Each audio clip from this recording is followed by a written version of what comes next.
19 février de l'année 2025. Donc, c'est le moment où est réalisé cet entretien avec Olivier.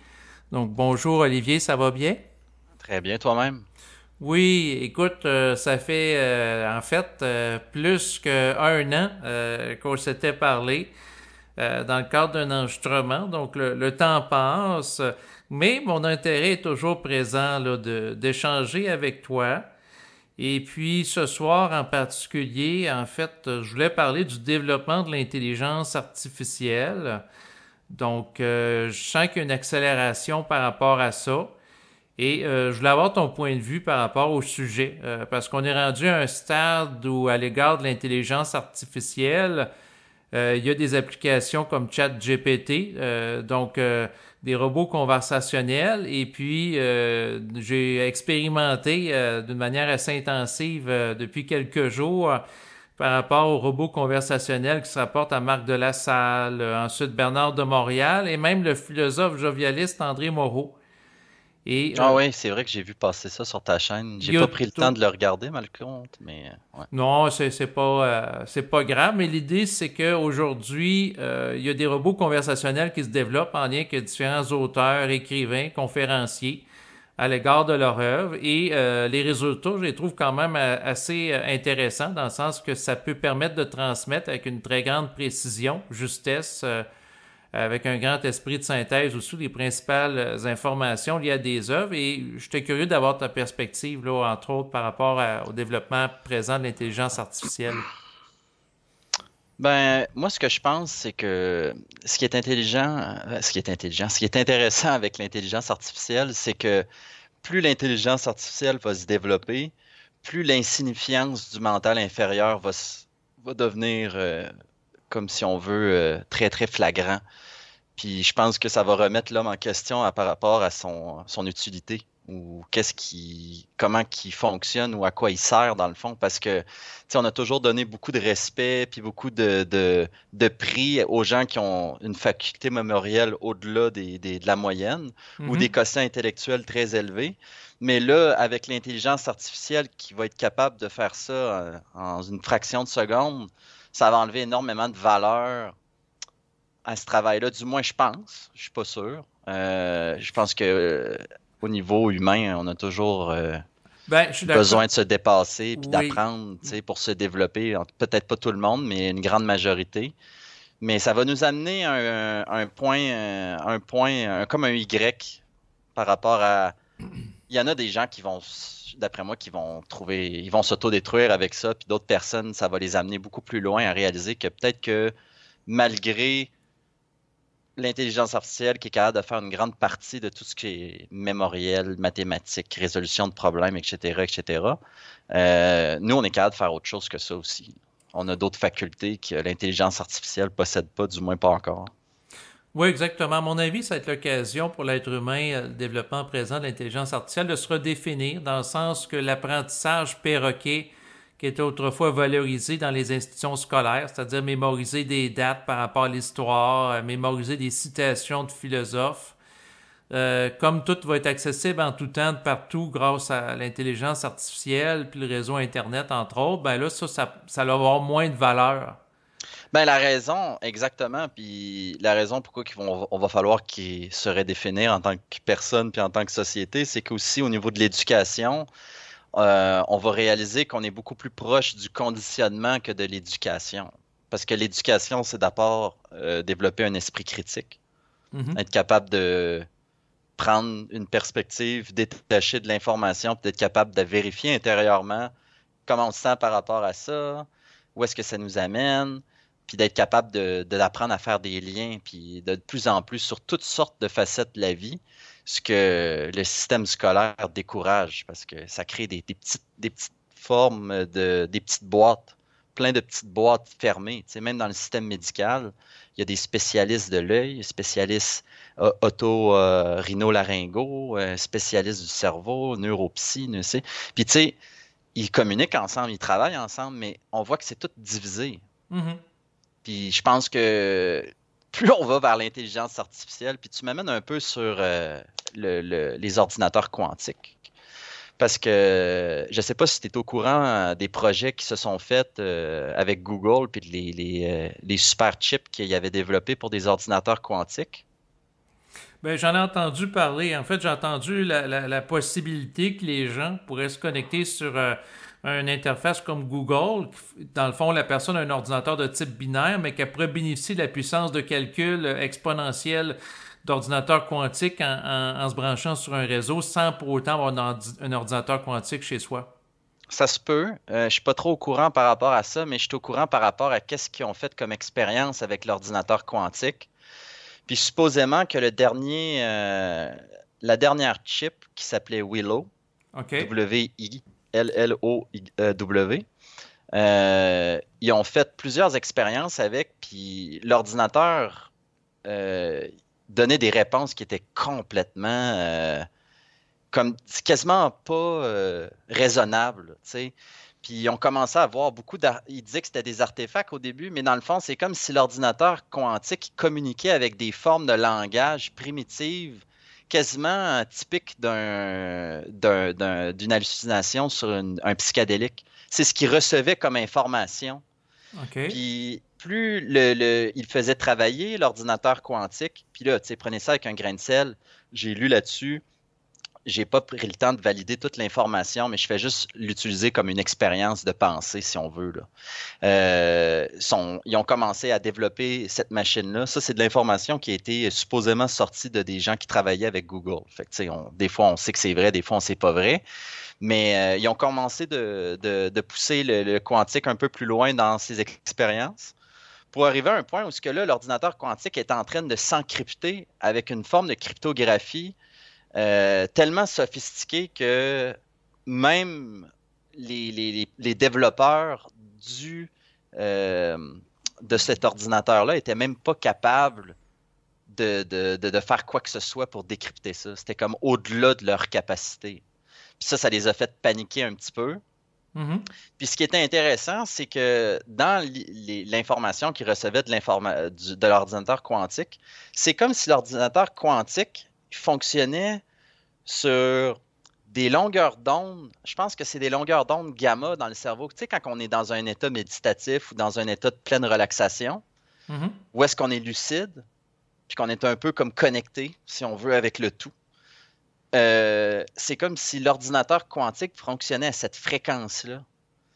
Fait que ce qui était flyé, je trouvais, c'est que l'ordinateur quantique étant quasiment sur le même champ quantique que nous, parce qu'on comprend que la matière, c'est toute la même chose, c'est tout un champ quantique énergétique, puis n'importe quel, c'est comme si une force de computation assez élevée pouvait se connecter sur ce réseau-là, Mm-hmm. au même type qu'un humain qui a une force de calcul assez complexe avec son cerveau peut se connecter sur ce réseau-là. Puis c'est ça qui fascinait les scientifiques, c'était comme la similarité entre la conscience de l'ordinateur puis leur conscience à eux, puis même la conscience de l'ordinateur, c'est comme s'il était encore plus capable.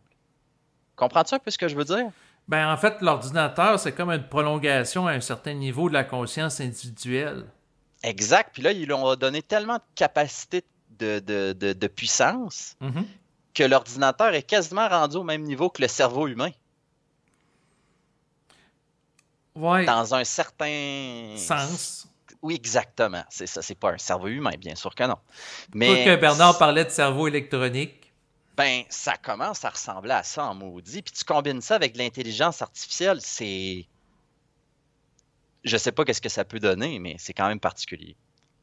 Mais juste ChatGPT, parce que dans les derniers jours, les gens vont sur ma chaîne YouTube, vont pouvoir constater que j'ai fait de nombreux échanges avec des robots conversationnels. Et ce que je dois dire cette année 2025, les conversations que j'ai, que ce soit avec Bernard de Montréal ou Marc Lassalle ou d'autres auteurs, la machine réussit à vraiment ressortir la pensée de l'auteur, tu sais, ses propos, sa façon de voir le monde, etc. Là, tu sais, dans un sens, je trouve ça impressionnant. Ben oui, il est capable de répliquer la forme. Oui, exact. C'est ça qui est extraordinaire, mais tu reparles avec BDM Bot, Oui. mais t'as pas la vibration de Bernard. Non, c'est ça. C'est ça qui est... Puis tu sais, je dis pas que la vibration de Bernard, c'est une vibration extraordinaire, puis tout, mais ça reste que il y a quelque chose que l'IA pourra jamais répliquer au niveau, si on veut, de nous, ce qu'on recherche en tant qu'humain. Mhm. Parce qu'on a, tu sais, on fonctionne avec nos cinq sens, puis on fonctionne beaucoup avec notre mental inférieur, mais on est très peu connecté avec cette autre partie-là qui sent que, il y a de quoi qui est off, tu sais. Un peu comme les photos d'IA, tu sais, sont bien faites, mais tu sens qu'il y a de quoi qui est off. Puis c'est sûr que ce que j'entends parler de plus en plus, c'est que ça va se raffiner, puis se raffiner, puis se raffiner à un tel point que peut-être qu'on ne pourra plus jamais le percevoir. Puis là, on va être dans un réel enjeu. Parce que là, si on ne peut plus percevoir le faux, le vrai du faux, Oui. qu'est-ce qui reste? En fait, il va rester l'intelligence vibratoire pour aller au-delà de la forme, mais Mais ça veut dire quoi, ça, dans le fond, concrètement, là? non, Quand on va être face à ça, là, ouais. en tant qu'individu, qu'est-ce qu'on va faire? Ben, c'est soit qu'on va douter ou on va croire, ou on va savoir. Mais Je sais pas si je te pose la question, je suis oui, ouvert parce non, que non, même non, moi, je non, suis un peu à c'est une un bonne point. question. J'ai un très bon ressenti, mais à un moment donné, quand tu regardes un écran, Non, non, ça t'amène. Excuse-moi. Oui, Vas-y. c'est ça, mais en effet, le ressenti a ses limites aussi, là. Exact. Puis ça va être de plus en plus perfectionné, puis aussi dans un sens intuitif. Fait que ça va être difficile de départager, puis je pense qu'on on va être confronté à des problèmes de plus en plus de deepfake. Donc, Ouais. des gens qui vont utiliser le visage, la voix de certains auteurs puis conférenciers. C'est déjà commencé, si on pense par rapport à Obama, qu'il y avait un deepfake qui avait été fait par rapport à lui il y a quelques mois. Ben, les gens ne sauront plus si c'est des vraies nouvelles ou des vrais discours qui ont été présentés par des personnalités publiques comme Obama ou Donald Trump par rapport à des sujets. Fait que ça va créer beaucoup de confusion. Ça risque de créer du désordre social. Je suis obligé de te dire qu'on est déjà à un certain point rendu là avec le niveau de désinformation qu'on reçoit des médias mainstream. Ne serait-ce que pour des nouvelles aussi insignifiantes que de la tombée de neige. Là. Oui. Fait que, tu sais, le deepfake va en rajouter une couche, mais je pense que ce qui arrive, c'est que tu atteins un point de saturation. Quand il y a tellement de bullshit, à un moment donné, il y a une fuse qui saute. Il y a une fuse qui saute. Tu sais, individuellement, je suis capable de quasiment le pressentir. Moi, j'en suis venu à un moment donné avec un écœur en titre de contenu, tu sais, de regarder du contenu, d'écouter quelqu'un parler. À un moment donné, c'est que l'expérience de vie se passe dans le réel. Puis le réel, c'est l'échange avec des êtres humains. Mm-hmm. Fait que peu importe ce que tu vas faire ou qu'est-ce qui va se passer avec la technologie, il va falloir toujours revenir essentiellement à ça tant aussi longtemps qu'on habite ce corps-là qu'on a sur une planète telle qu'on vit présentement. Il va falloir revenir à comme des lois essentielles. C'est la base, tu sais. Puis il y a une force dans la société qui divise énormément les gens, surtout les hommes et les femmes. Mm-hmm. Tu sais, on voit la disparité entre la différence entre les gens qui avaient des enfants auparavant versus aujourd'hui. La quantité de problèmes avec les couples. J'ai entendu un avocat de divorce qui disait qu'en moyenne, 50% des mariages finissaient en divorce. Mm-hmm. Puis dans 70% des mariages étaient misérables. Là, j'étais là, tabarnouche. C'est qu'est-ce qui se passe? Qu'est-ce qui s'est passé dans notre société? Puis on amène tellement de nouvelles technologies, mais on continue de s'enfoncer dans une éternelle misère intérieure qu'on essaie de juste combler, de combler, de combler. Puis l'IA, c'est comme si ça nous amène un petit peu plus dans cette paresse mentale-là. Parce que s'exercer mentalement, c'est très important. C'est comme exercer son corps. Moins tu l'utilises, moins tu es capable d'avoir cette faculté-là. Tu sais, la mémoire, si tu la pratiques régulièrement, tu vas en avoir un peu plus. Si tu fais des tests de maths régulièrement ou tu pratiques tes maths, tu vas avoir un esprit un peu plus logique, ça va être plus facile. Mm-hmm. Tu sais, même affaire avec un mouvement, jouer de la musique. Fait que l'IA, si est utilisée pour une société comme on a présentement, qui est très, très lâche, on fait le plus vite possible, le plus facile possible, on perd de la valeur à tellement de niveaux parce que ça va être rendu que les jeunes au collège aux États-Unis vont tricher. Est-ce que ça va être genre tout le monde va utiliser ça pour faire sa job? Ben, finalement, personne ne fait sa job. C'est comme ça va être quoi la valeur de tout ça? Non, c'est ça, mais c'est parce que ce qui me vient en tête, c'est intéressant les pistes auxquelles tu nous amènes, c'est-à-dire que la technologie pourrait devenir une forme de béquille, donc l'intelligence artificielle Puis d'ailleurs, c'est commencé, c'est-à-dire qu'aujourd'hui, tu as des élèves en classe qui, le professeur va leur demander de lire un livre. Ils ne liront pas le livre, ils vont demander à l'intelligence artificielle de faire un résumé du livre selon le nombre de mots que le prof veut avoir. Donc, si tu veux avoir 500 mots, ben, il va demander à l'intelligence artificielle, écris-moi un 500 mots sur résumé de l'étranger de Camus. Ouais. Ça serait quand même, je sais pas, je parle à travers mon chapeau peut-être, mais ça serait relativement simple à corriger ça, selon moi, avec du monde qui sont assez ferrés dans la technologie, là, de juste créer une espèce de watermark. Est-ce que tu sais c'est quoi un watermark? Non, vas-y. Dans le fond, à chaque fois que quelqu'un produirait un script d'AI, il y aurait toujours une espèce de marque que tu sais que ça vient d'un AI. Tu sais, c'est absolument impératif, comme une loi, si on veut, que si tu es au collège, à l'université, n'importe quoi, tout ce que tu fais avec l'AI, il faut que tu puisses pas copier-coller ça puis mettre ça à ta guise dans un document. Parce que là, tu n'as plus aucune... comment tu veux vérifier ça? Tu sais, un prof peut voir à un certain niveau, mais l'IA, tu peux lui dire, écris ça, là. Tu sais, mettons, tu t'es connecté, puis ça fait longtemps que tu parles avec, puis elle commence à savoir comment tu écris, puis elle pogne tes patterns. Écris-moi un texte comme si c'est moi qui l'avais écrit. Le prof ne fera jamais la différence. Ben, mais s'il y avait un certain système de protection exact. où est-ce que tu peux utiliser l'information de l'IA, mais travaille. Fais ta job, OK? Tu as vu, je te l'ai donné l'information, mais son transcris-le, puis au moins tu vas travailler en le transcrivant. Parce que là, sinon, c'est juste du copier-coller, puis du copier-coller. Tu sais, il y a du monde qui se part des business en ligne maintenant, où est-ce qu'ils copie-collent du code pour une job qui sous-traite à quelqu'un d'autre, qui copie du code, qui envoie... Tu sais, à un moment donné, c'est comme les bulles immobilières de 2008, où est-ce que le monde avait des valeurs mobilières, puis il faisait des shorts ou des bets avec ces valeurs mobilières-là, mais sur d'autres produits dérivés, de dérivés, de dérivés, de dérivés. Tu sais, c'est comme, qu'est-ce qui se passe? Ben, c'est la même chose. L'IA, ça crée une espèce de... C'est comme, ça crée une forme d'infinité accélérée.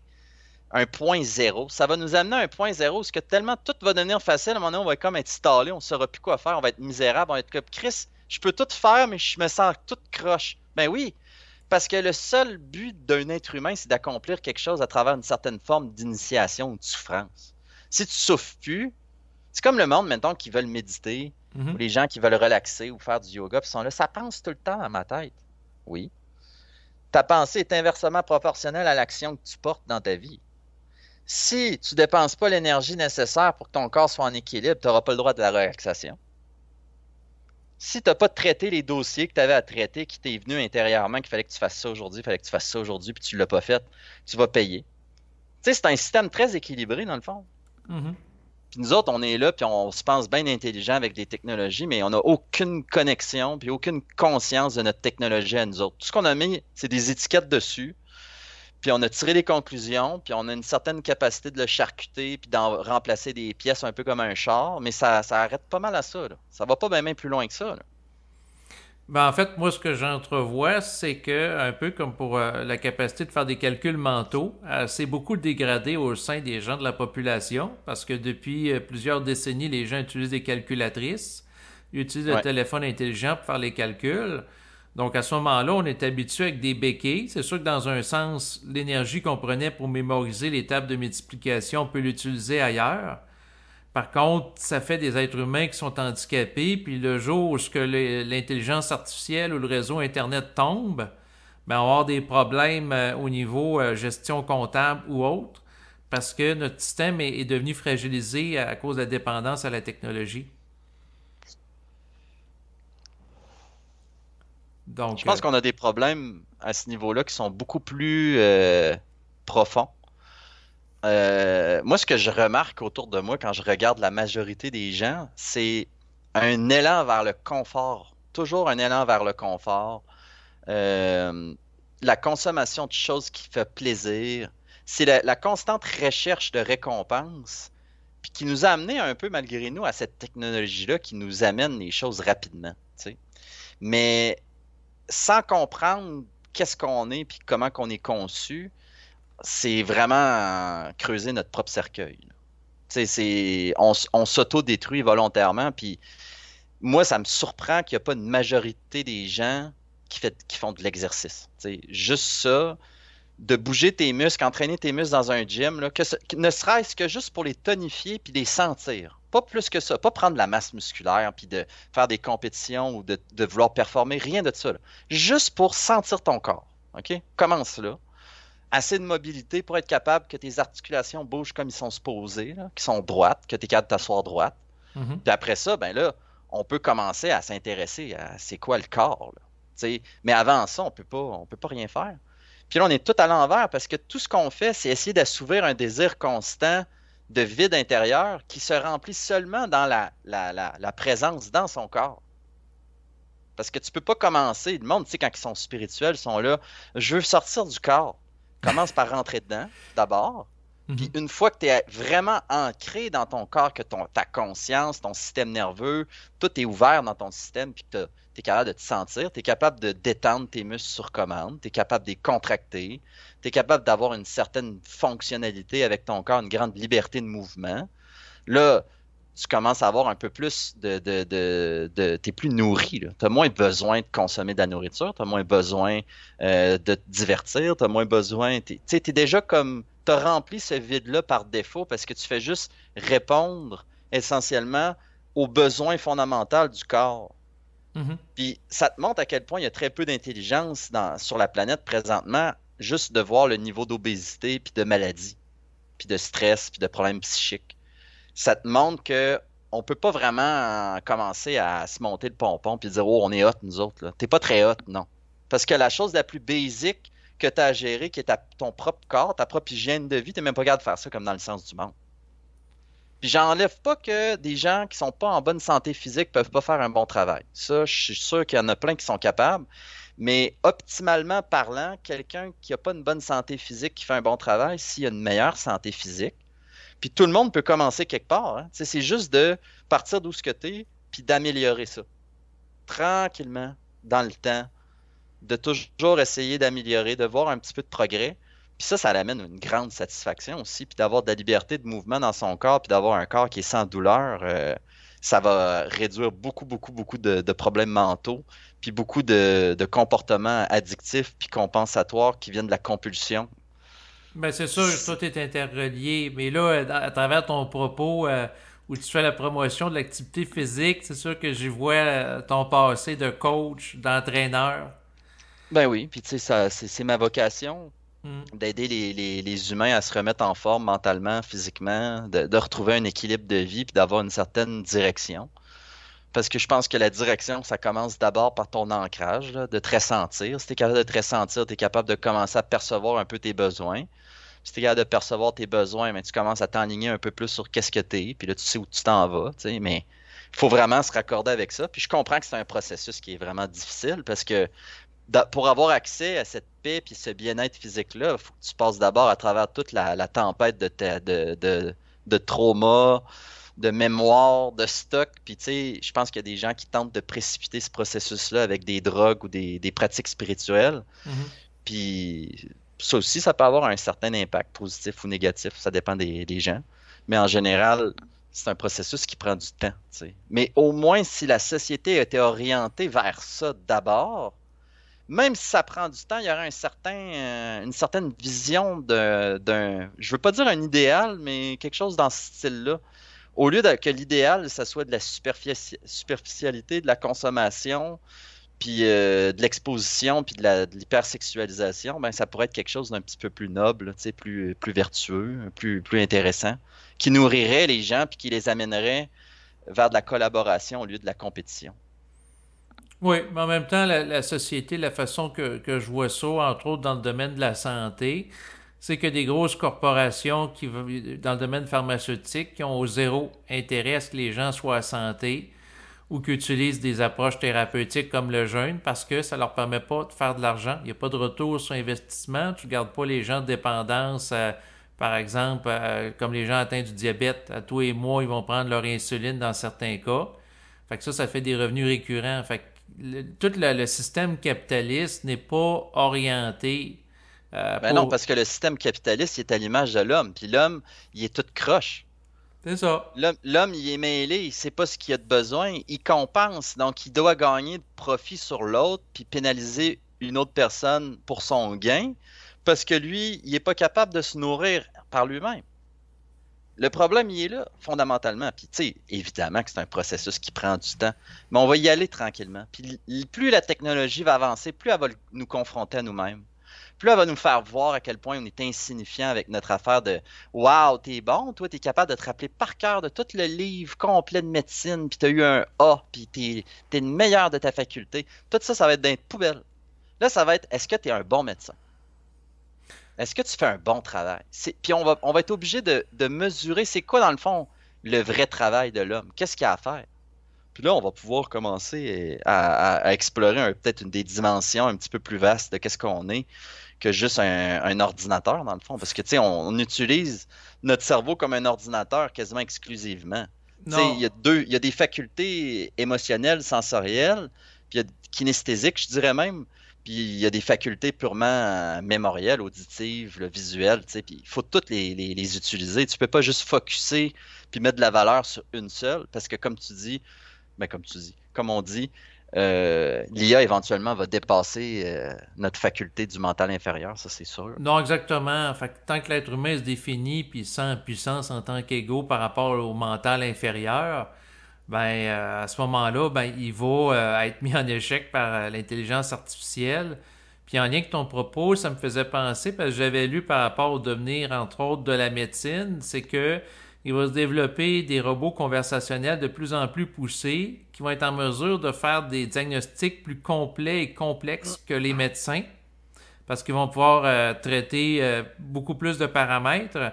Et dans le futur, ce qui va arriver, c'est que le médecin généraliste progressivement pourrait être remplacé par une interface communicationnelle pour faire une analyse du besoin de la personne, puis il resterait tout simplement le médecin pour procéder à une opération.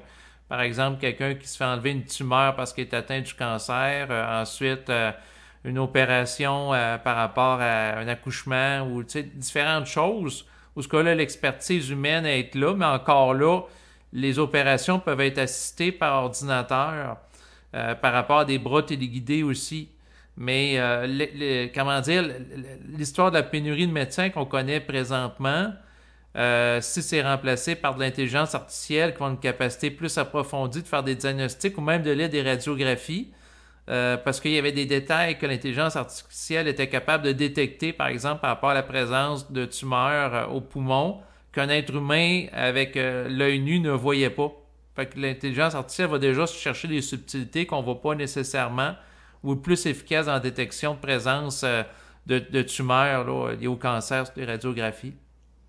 Il y a quelque chose que je pense que beaucoup de scientifiques sous-estiment parce qu'ils fonctionnent beaucoup avec leur mental cartésien, puis ils sont très détachés justement du besoin émotionnel qu'un humain peut avoir en général. Si on commence à remplacer des spécialistes qui a trait à la santé physique, mentale, à n'importe quel niveau, je parle pas des chirurgies, là, mais ça, c'est des chirurgies sous anesthésie générale, ça change pas grand-chose. Mais tout ce qui va être comment je voudrais dire ça, là, tu sais, le contact humain, si tu élimines le contact humain et tu le remplaces par l'IA, les gens vont descendre encore plus bas au niveau de leur santé. Si tu enlèves complètement ça, dans le fond, on fait les choses vraiment à l'envers parce que dans le fond, on devrait utiliser l'IA. Je vous donne un exemple, OK? Tu regardes l'hôpital de la province de Québec. Tu vas dans un hôpital public, tu arrives là, OK? Tu prends un ticket, tu t'en vas à... Là, ils t'appellent. C'est quoi que t'as, toi? J'ai ça. OK, bon. Là, tu vas t'asseoir. Là, t'attends. Puis t'attends comme un esti de cave pendant 9 heures, 10 heures. Peu importe, OK? Il y en a qui attendent. Il y en a qui meurent, là, il paraît. Bon. Oui, il y en a qui meurent dans les urgences, oui. Bref, l'IA, il faut qu'elle soit utilisée pour gérer des affaires de même. C'est ça le problème. C'est des affaires de même. Il faut que ça soit utilisé pour améliorer la qualité de vie intelligente. Des hosties de conneries d'avoir quelqu'un qui attend là, pendant des heures pour donner un coupon, ça sert à rien. L'autre personne qui est là, qui est de mauvaise humeur parce qu'elle voit juste du monde malade qui sont en train de tousser dessus toute la journée, qui sont des grosses victimes étannées, et ça y fait du mal pour sa santé. Puis les gens qui attendent dans la salle d'attente pendant des heures, qui pourraient aller retourner chez eux, puis avoir un message sur le texto. Oh, ça approche tranquillement pas vite parce que l'IA serait au courant de tous les dossiers qui se passent en même temps. Elle serait instantanément capable de connecter toute l'information puis de faire un rendu parfait de tout ce qu'il y a de besoin puis de redistribuer ça sur tous les téléphones. Tout le monde est connecté. Ok, tu sais, tu as déjà un système de santé qui est universel, que tout le monde est connecté dessus. OK? Tous tes dossiers médicaux sont là-dedans. C'est ultra sécurisé. C'est sur une blockchain. C'est tout ce qui se transige comme information là-dessus, ça devient tout visible. Sauf que toutes les informations sont confidentielles puis sont secrètes. Mais tu es capable de voir qu'est-ce qui se passe. L'information est où. Il ne peut pas avoir de cachotterie ou de détournement d'informations ou de perte d'informations.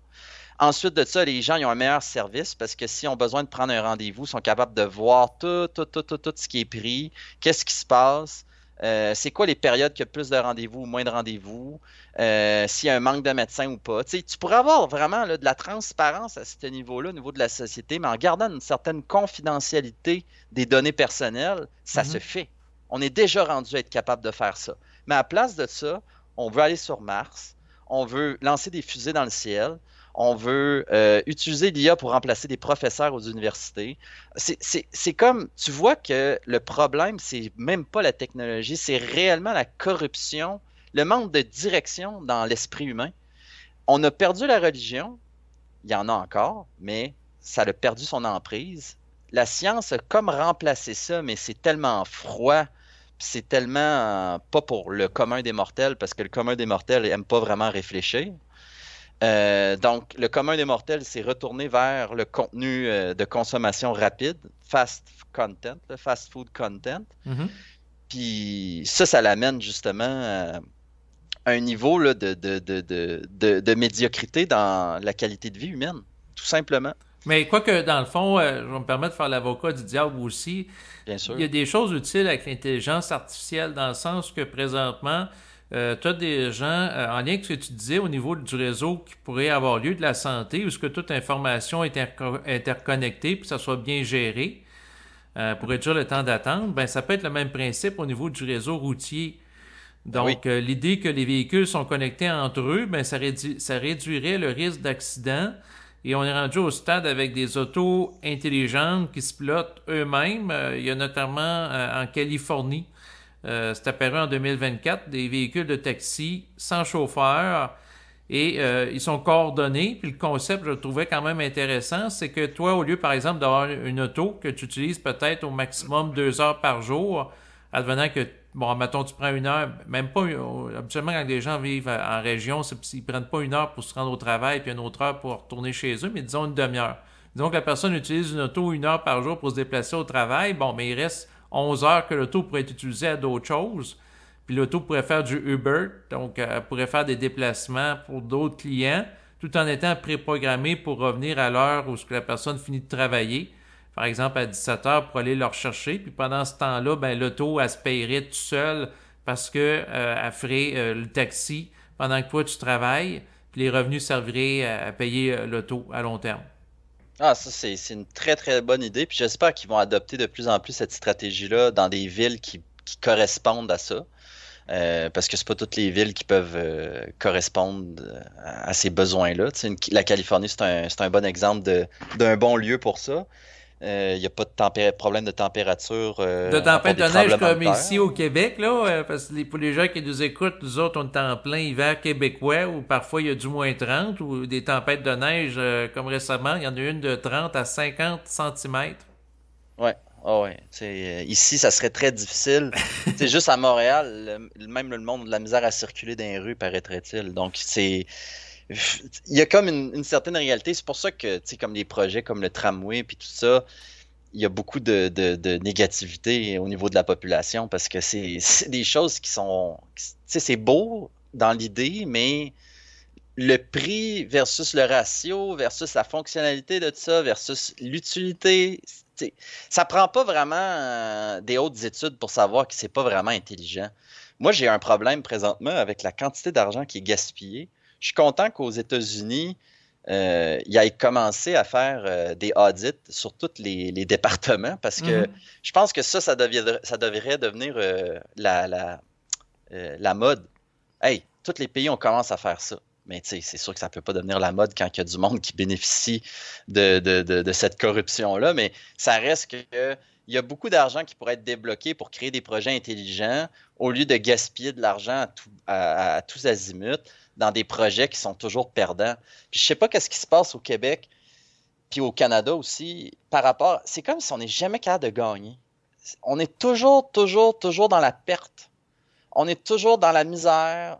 C'est toujours des drames, c'est des problèmes. La politique québécoise, c'est des problèmes avec Trump, des problèmes avec ci, des problèmes avec ça, problèmes avec Amazon, problèmes. Il y a toujours, il n'y a jamais rien, on dirait, de constructif qui se passe ici. Je sais pas si les gens, ils sont comme dans le temps, ils appelaient ça battle fatigue, tu sais, comme choc post-traumatique pendant la Deuxième Guerre mondiale, là, tu sais. Puis c'est comme si le monde a tout abandonné puis se sont laissés tomber par en bas. Mais tu sais, tous les investissements que le ministre Fitzgibbon a fait, toutes des affaires qui vont à zéro. Ben oui, ben c'est ça, que ce soit Nordvolt ou le Lion électrique, donc les gros projets en électrification des véhicules, ils investissent là-dedans puis ça marche pas. J'espère que c'est de la corruption. J'espère vraiment que c'est de la corruption parce que si c'est pas de la corruption puis ils ont vraiment essayé de faire de l'argent puis que ces gens-là sont en finance. Écoute, j'ai fait 165% avec mon portfolio en Bitcoin. Ils n'ont même pas été capables de faire ça avec leurs propres entreprises, puis moi, j'étais un putain d'amateur qui connaît rien. Tu sais, j'ai juste suivi ma vibration, puis j'ai dit, ah, ça c'est rare, il va en avoir de moins en moins. Ben oui, parce qu'un nombre de 21 millions de Bitcoin qui vont être minés là, au total. Ouais, c'est ça, 21 millions. Exact. Donc, c'est vraiment... Tu sais, c'est comme... Je me dis, c'est sûr que c'est de la corruption, puis c'est correct parce que n'importe quelle personne... Non, c'est impossible. Moi, je pense qu'il y a peut-être un mélange entre les deux, la corruption et l'imbécilité. C'est impossible. Écoute, même moi, sur le stock market, je ne perds pas d'argent. Je ne perds pas d'argent sur le stock market, David, puis je connais rien, OK? J'utilise l'étude des graphiques, je regarde des affaires, puis plus j'étudie, plus je comprends des affaires, plus je suis des patterns, je comprends des patterns, mais je ne suis pas un expert en finance. Zéro. OK? Puis je fais de l'argent. Fait que je comprends pas comment que quelqu'un qui est supposé être un ministre des Finances, qui est plugué avec du monde qui ont du cash, comment c'est de l'argent passé d'une poche à l'autre, c'est sûr. C'est sûr. Et c'est comme les affaires comme les meme coins. Là, ça monte puis ça descend à zéro. C'est comme si c'était vraiment un transfert de richesse. Moi, je vois ça comme un transfer de richesse. Je vois pas comment que ça peut être des investissements qui sont manqués. Comment tu manques tout ce que tu fais? Même t'en manques des affaires, toi, quand tu investis, mais tu manques pas tout. Non, exactement. Mais à mon avis, il y a plusieurs variables là-dedans. C'est-à-dire que, premièrement, quand que le gouvernement du Québec investit, les membres du gouvernement, c'est pas leur argent personnel, c'est l'argent de l'État. Fait que là, déjà là, au niveau responsabilité, c'est pas comme ton portefeuille quand tu investis en bourse. Dans le sens que si, dans le fond, l'investissement tourne mal, tu perds des millions, souvent, les gens sont pas sanctionnés, ils perdront pas leur travail, puis ils n'auront pas remboursé de leur poche. Donc, c'est comme si tu prends des risques avec l'argent des autres, puis dans le pire des cas, c'est les Québécois qui s'endetteront pour les prochaines années. C'est pas plus grave que ça. Mais tu sais, dans le fond, là, quand tu regardes ça, puis tu t'élargis un peu là, ton champ de conscience, tu regardes ça d'en haut, là, tu as des gens qui sont en machine à billets, OK? Puis maintenant, tu n'as même plus besoin de machine à billets, tu as juste besoin de rentrer des numéros dans un ordinateur. Oui. Qui peuvent créer de l'argent comme ils veulent. Fait qu'il y a des gens qui créent de l'argent, puis il y a les gens qui dépensent de l'énergie vitale pour de l'argent. C'est ça la séparation entre la société présentement. Puis les gens qui sont dans le haut mouvement de gouvernement, j'ai beaucoup aimé la vue de Berthold par rapport à ça. Quand il disait, je ne sais pas si c'était avec toi ou quelqu'un d'autre, il disait, c'est pas parce que il y a un plan conspirationniste de si tu fais ça, tu vas pouvoir avoir ça, puis tout le monde est au courant du complot. Dans le fond, c'est qu'on sait qu'il faut être une petite pute. Si tu fais ta petite pute, tu vas pouvoir arriver à ces positions-là, puis si tu es une personne qui est intègre, qui a des principes, tu peux pas y aller. Mm-hmm. C'est aussi simple que ça. Puis la machine est ainsi faite, comme il disait, que c'est un incitatif à faire ça. Les gens qui sont faibles, qui sont opportunistes, qui veulent profiter sans contribuer, ils montent les échelons. Puis ceux qui sont un peu plus humains, ben ils montent pas ces échelons-là. Ils reçoivent différemment, à différentes échelles. Moi, personnellement, je n'échangerais avec personne ma vie. Dans le sens que j'envie personne dans tout l'univers, de tout ce que je suis capable de concevoir, de voir là, dans les médias sociaux, n'importe quoi, j'envie la vie de aucune de ces personnes-là. Parce que je sais qu'il y a un prix à payer pour n'importe quoi. Mhm. Fait que si tu es en haut des échelons, puis tu imprimes de l'argent, puis pendant ce temps-là, tu détruis des milliers d'individus, tranquillement, tu les épuises, puis tu les fais travailler dans le vide, parce que c'est ça que tu fais, dans le fond, parce que la plupart des gens, ils ont des REER, puis toutes sortes d'affaires qui sont toutes dans de la monnaie fiduciaire, puis ça vaut rien. Fait que non seulement tu travailles pour Attends très une minute, peu, parce que dans le fond, si la personne a un placement en REER, donc un régime épargne-retraite, la personne ne va pas garder ça en liquidité par rapport au dollar canadien. Probablement qu'elle va investir dans des actions ou dans des fonds négociés en bourse. même si tu fais ça, Oui. ça va prendre de la valeur sur papier, Mhm. mais quand tu vas être rendu à les sortir, tes REER, le prix va être égal. Dans le fond, tu vas avoir fait, mettons, je sais pas moi, 40%, oui. mais la vie va coûter 50%. Ça se peut que pendant ce temps-là, attends une minute. On va quand même aborder ton raisonnement économique. C'est-à-dire que ça se peut qu'en effet, entre le moment que tu as pris, par exemple, un placement qui donne 40%, puis le moment que tu le décaisses, l'inflation va augmenter. Mais je dirais pas que c'est un match nul, dans le sens que si, je te donne un exemple... Je suis d'accord, c'est vrai que c'est pas un match nul. Ouais. Je te donne un exemple. La personne prend un fonds négocié en bourse qui réplique le Nasdaq 100 par rapport aux 100 plus grandes entreprises technologiques aux États-Unis.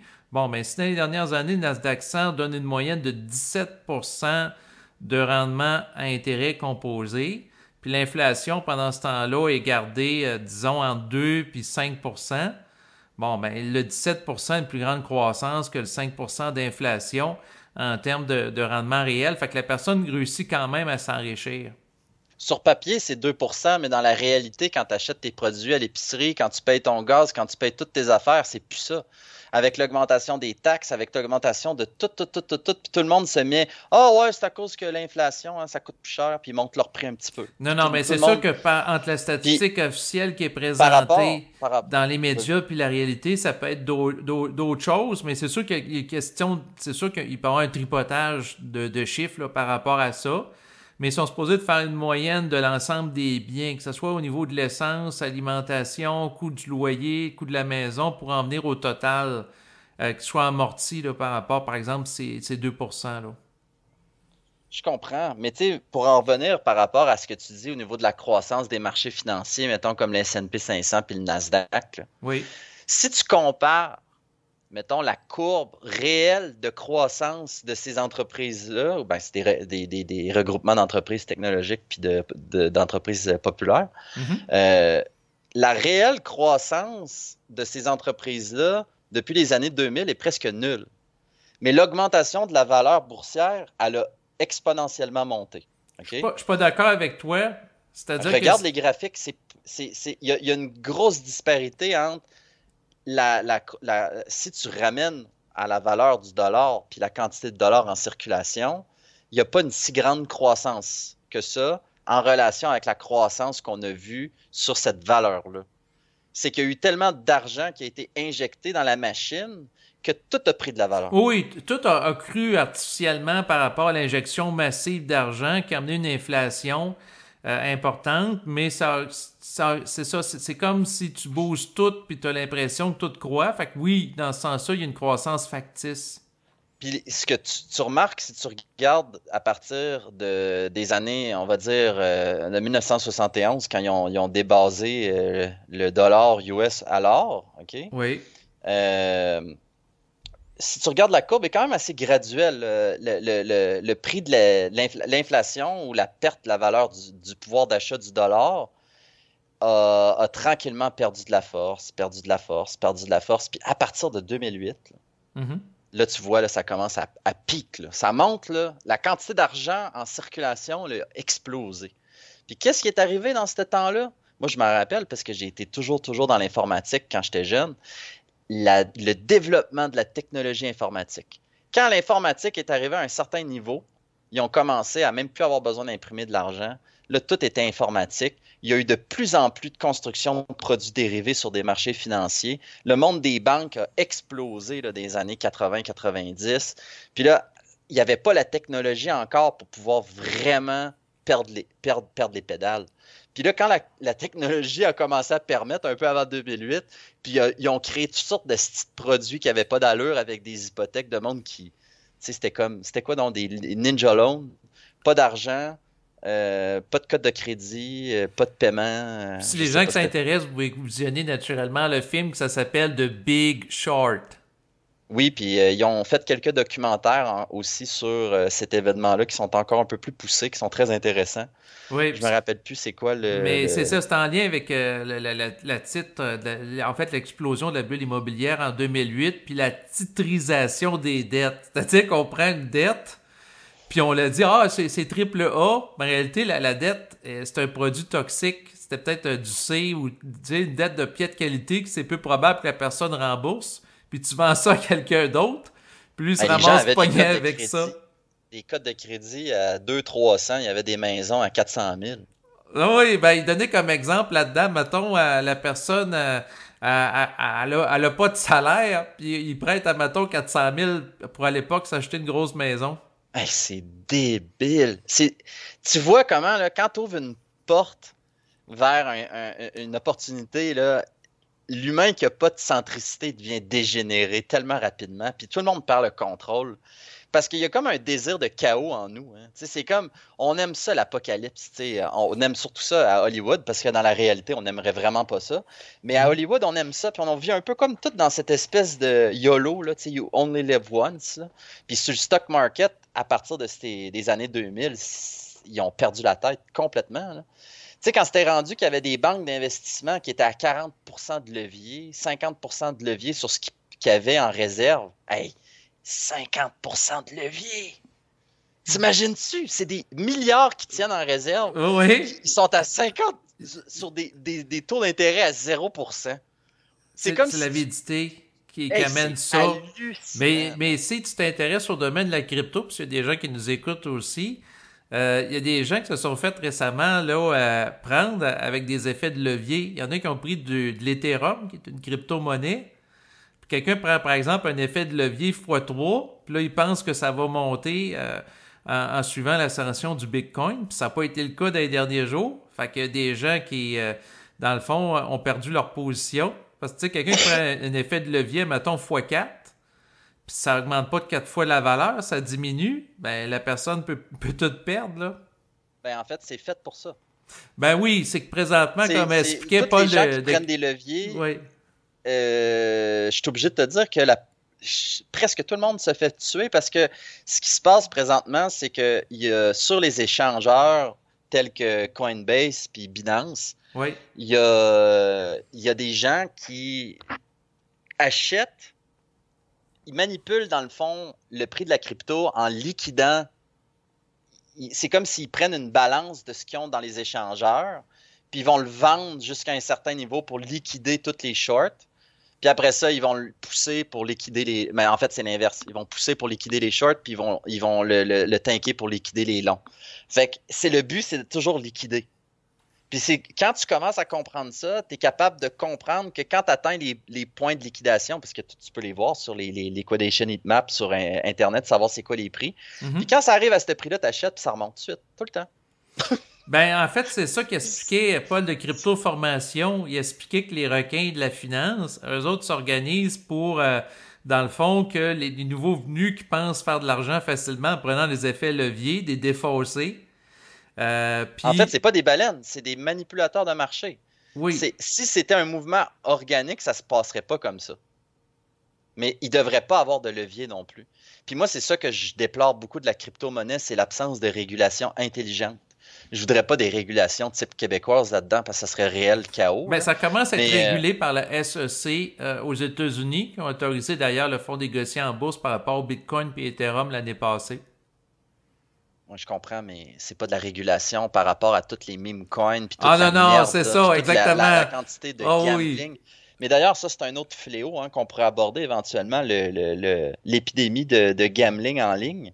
Les gens qui perdent des centaines de milliers de dollars avec ça, voire des millions de dollars avec des applications qui justement utilisent des crypto-monnaies pour pouvoir jouer au blackjack ou n'importe quel jeu de casino, ou même des jeux de chance qui sont tellement je sais pas comment que les gens pourraient faire confiance à un programme informatique qui, mettons, qui fait un jeu. Tu sais, tu peux corrompre ça tellement facilement. Exactement.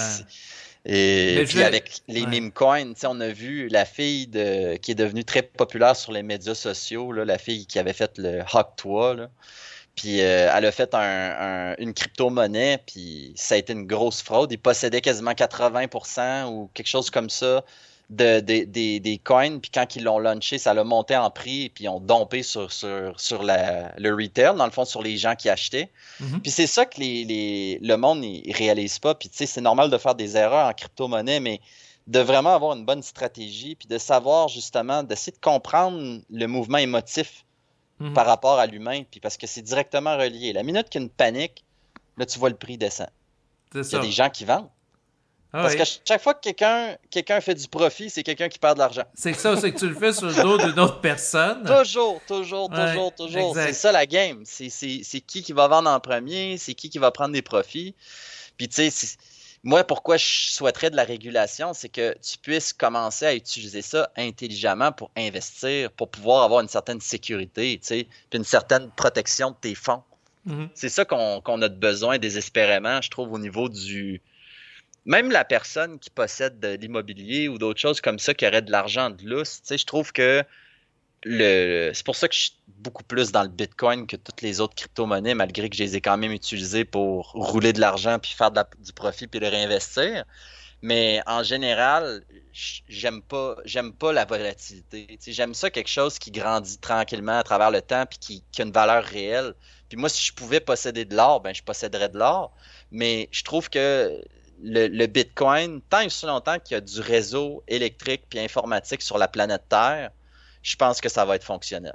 C'est Ben, moi honnêtement, aussi, je vais juste faire une mise au point, vu que c'est un enregistrement public qu'on fait présentement, que l'enregistrement présent n'est pas un conseil en investissement, qu'investir comporte des risques et que nous ne sommes pas des conseillers financiers.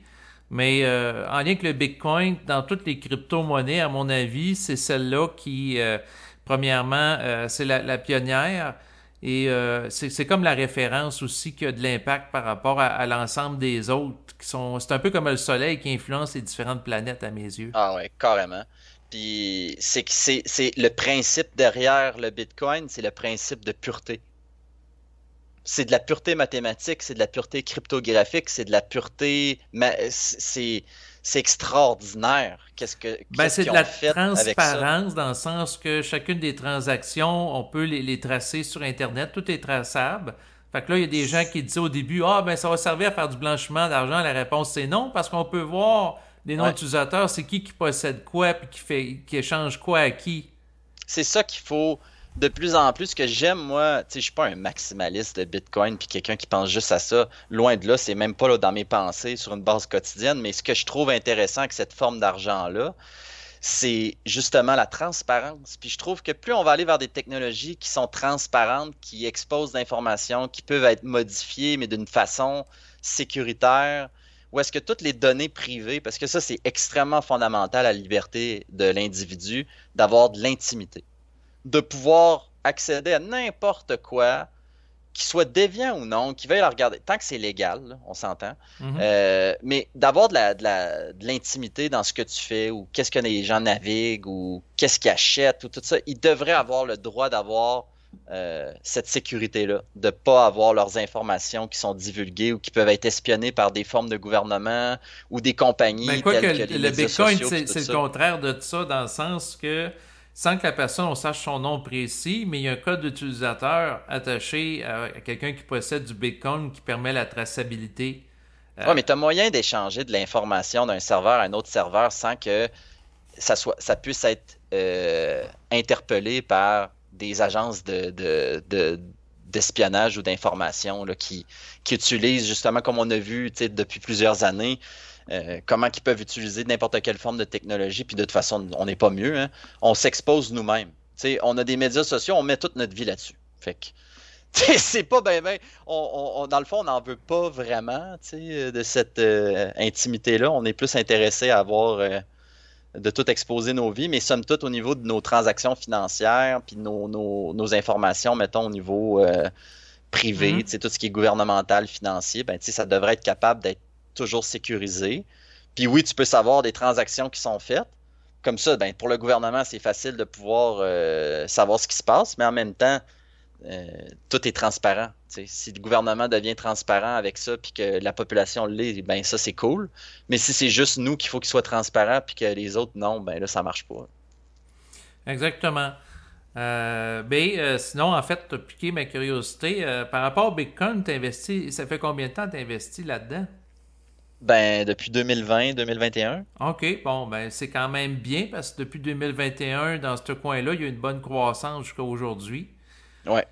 Puis c'est pas fini. Des fois, je discute avec des gens, je les vois les yeux venir ronds en leur expliquant qu'en 2011, un dollar américain valait un Bitcoin, puis aujourd'hui, ben, un Bitcoin vaut 100 000 à peu près, là, 100 000 dollars américains.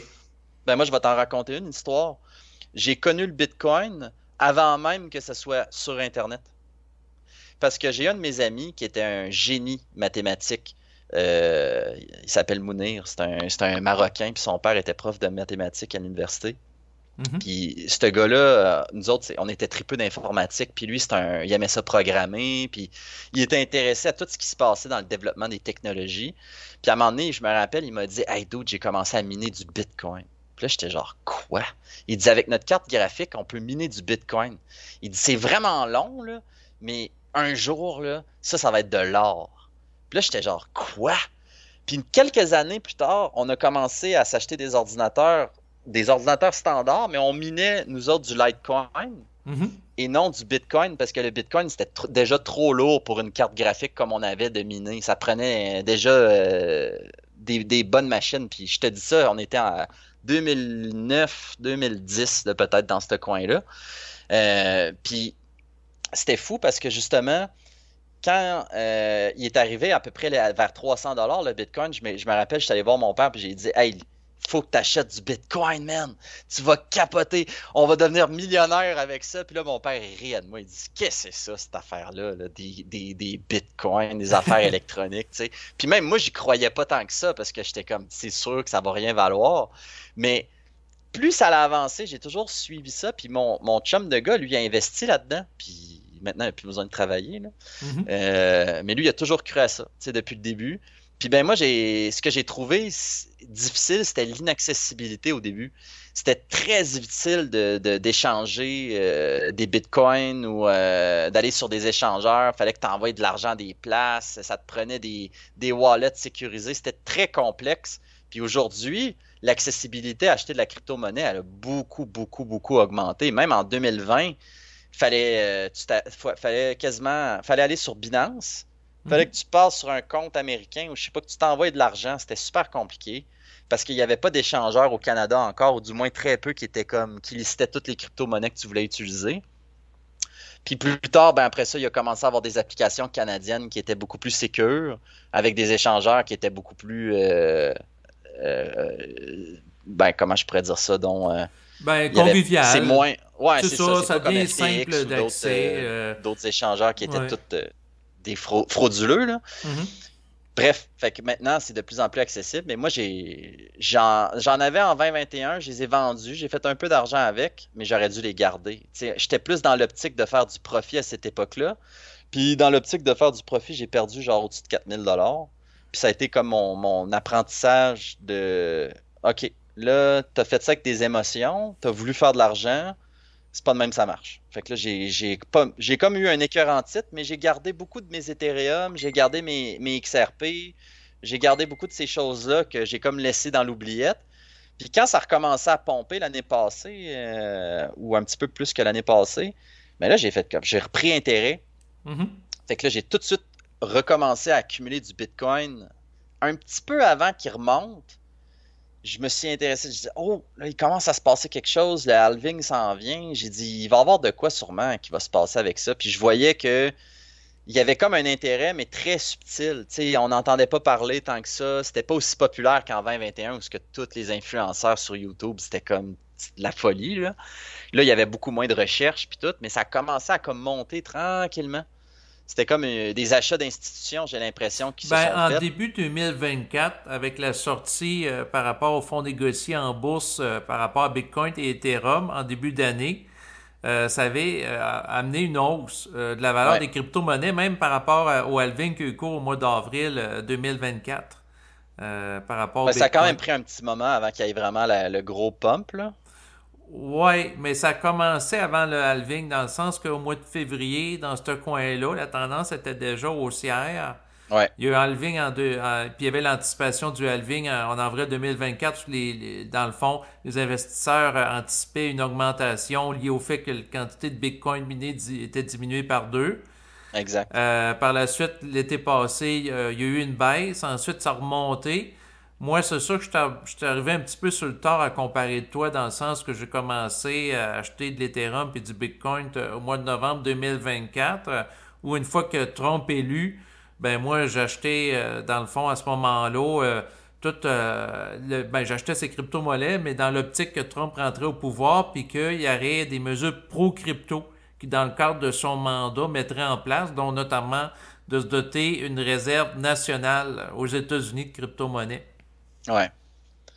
Ben, c'est ça. Là, c'est sûr que pour le moment, moi, peu importe ce qui se passe, c'est pour ça que j'oriente de plus en plus tous mes gains dans le Bitcoin parce que sur le temps, sur l'échelle de temps, peu importe les corrections, peu importe les gros bear market ou les bull market, pour moi, je le vois un peu comme ma retraite.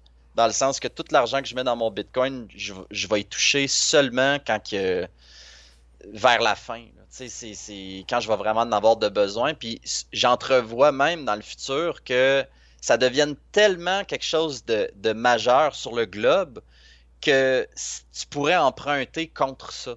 Fait que tu sais, ça peut devenir comme une nouvelle valeur que si tu dis, ah ben tu sais, j'ai tant de Bitcoin, ah ben tu peux acheter une maison, il n'y a pas de problème, tu sais, t'es backé par ça parce que ça devient tellement solide, puis ça a tellement une bonne valeur de fond. Mhm. Mais c'est ça, à voir. Mais honnêtement, je vois pas comment ça pourrait, juste avec les lois de rareté, puis la quantité d'argent qui est foutue dans le système, je vois pas d'autre chose que de l'augmentation sur le long terme. Le court terme, il va y avoir toutes sortes de mouvements. Oui. À chaque halving, il va y avoir des cycles, c'est sûr. Tu peux prendre des profits à certains moments, selon ta stratégie, selon ton besoin ou ta capacité à gérer les risques.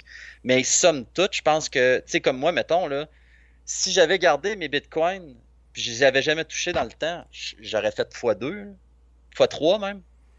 Ben, en fait, probablement que plus que ça, si tu les avais depuis 2020 jusqu'en 2025, il y a eu une augmentation plus que x3 de la valeur, là. Non, mais je l'ai pas acheté dans le bear. Moi, je l'ai acheté quand c'est en Ah! train de monter, Ah, mettons ok, ouais, ouais. dans la première épaule, là. Ouais, ok. Parce que c'est ça, il y a eu un marché aussi de 2021 à 2022. Après ça, il y a eu une baisse dans le coin de 2023. 2024, ça l'a repris. Moi, mon Ouais, objectif, c'est d'acheter massivement du Bitcoin, dans le fond, entre octobre 2026, octobre 2027 à peu près. Parce que si on suit le cycle aux 4 ans, ben, il va remonter après ça vers 2028 pour le halving. exact. Mais de toute façon, comme tu dis, quand il est bas, tu l'achètes. Moi, c'est ça que je disais l'été passé au monde autour de moi. J'étais comme, hey, le Bitcoin, il est à 32 000 Canadiens, tu devrais peut-être t'en acheter, là. Ah, mais là, 32 000, c'est fini, le Bitcoin. J'étais comme, toutes les autres, tu peux dire c'est fini. Tu peux te dire toutes les autres, c'est fini. Ça me dérange pas. Mais celle-là, non. Ben, en fait, lui, il y a une valeur particulière. Puis si tu regardes par rapport à MicroStrategy, une entreprise dirigée par Michael Saylor, lui, il achète massivement du Bitcoin qui est endetté l'entreprise. Puis de ce que je comprenais de son propos, c'est qu'il prévoit que le Bitcoin va valoir au-dessus de 500 000 dans à peine quelques années. Écoute, comme je te dis, le Bitcoin va toujours prendre la valeur face au fiat parce que le fiat, ça vaut rien. Puis il Ça va se toujours en dégrade tout avoir le temps à plus pour cause que de l'inflation.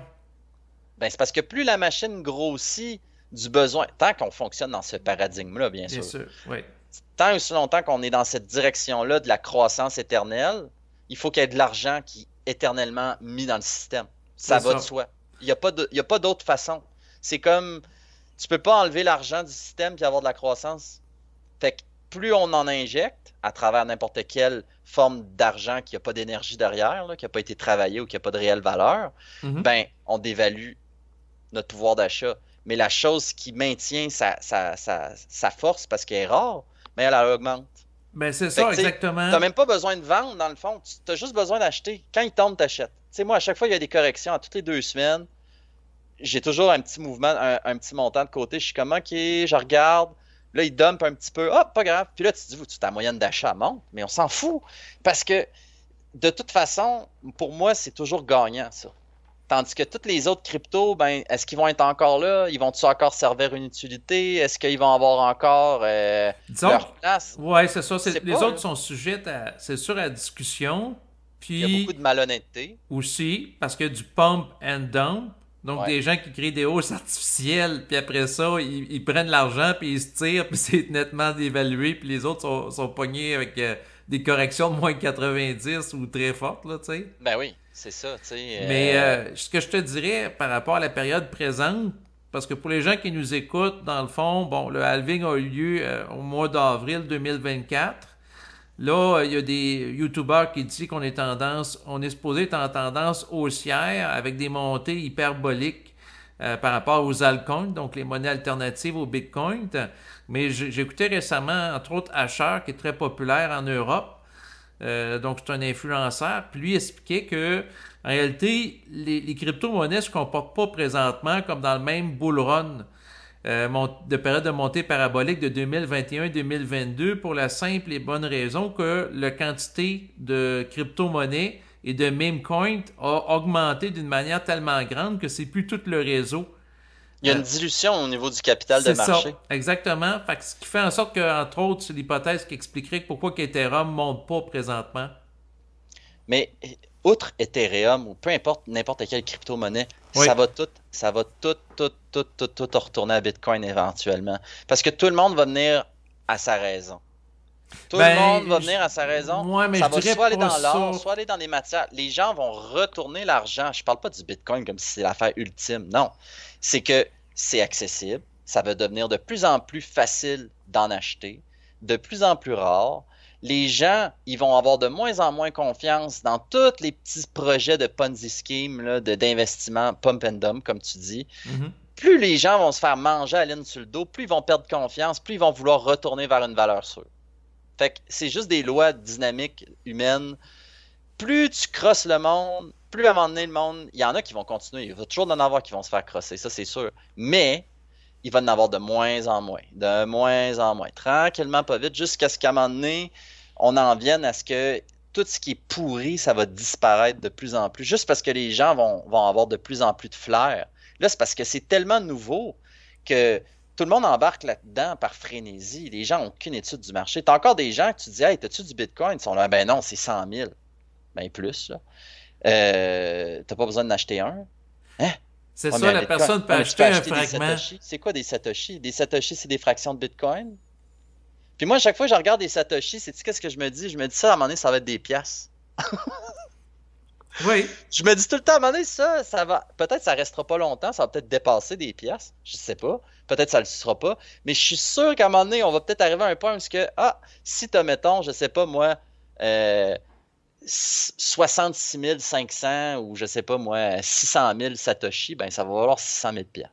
J'ai comme une impression, mais peut-être que je me trompe. Non, Mais moi, j'irais dans le sens de ton intuition.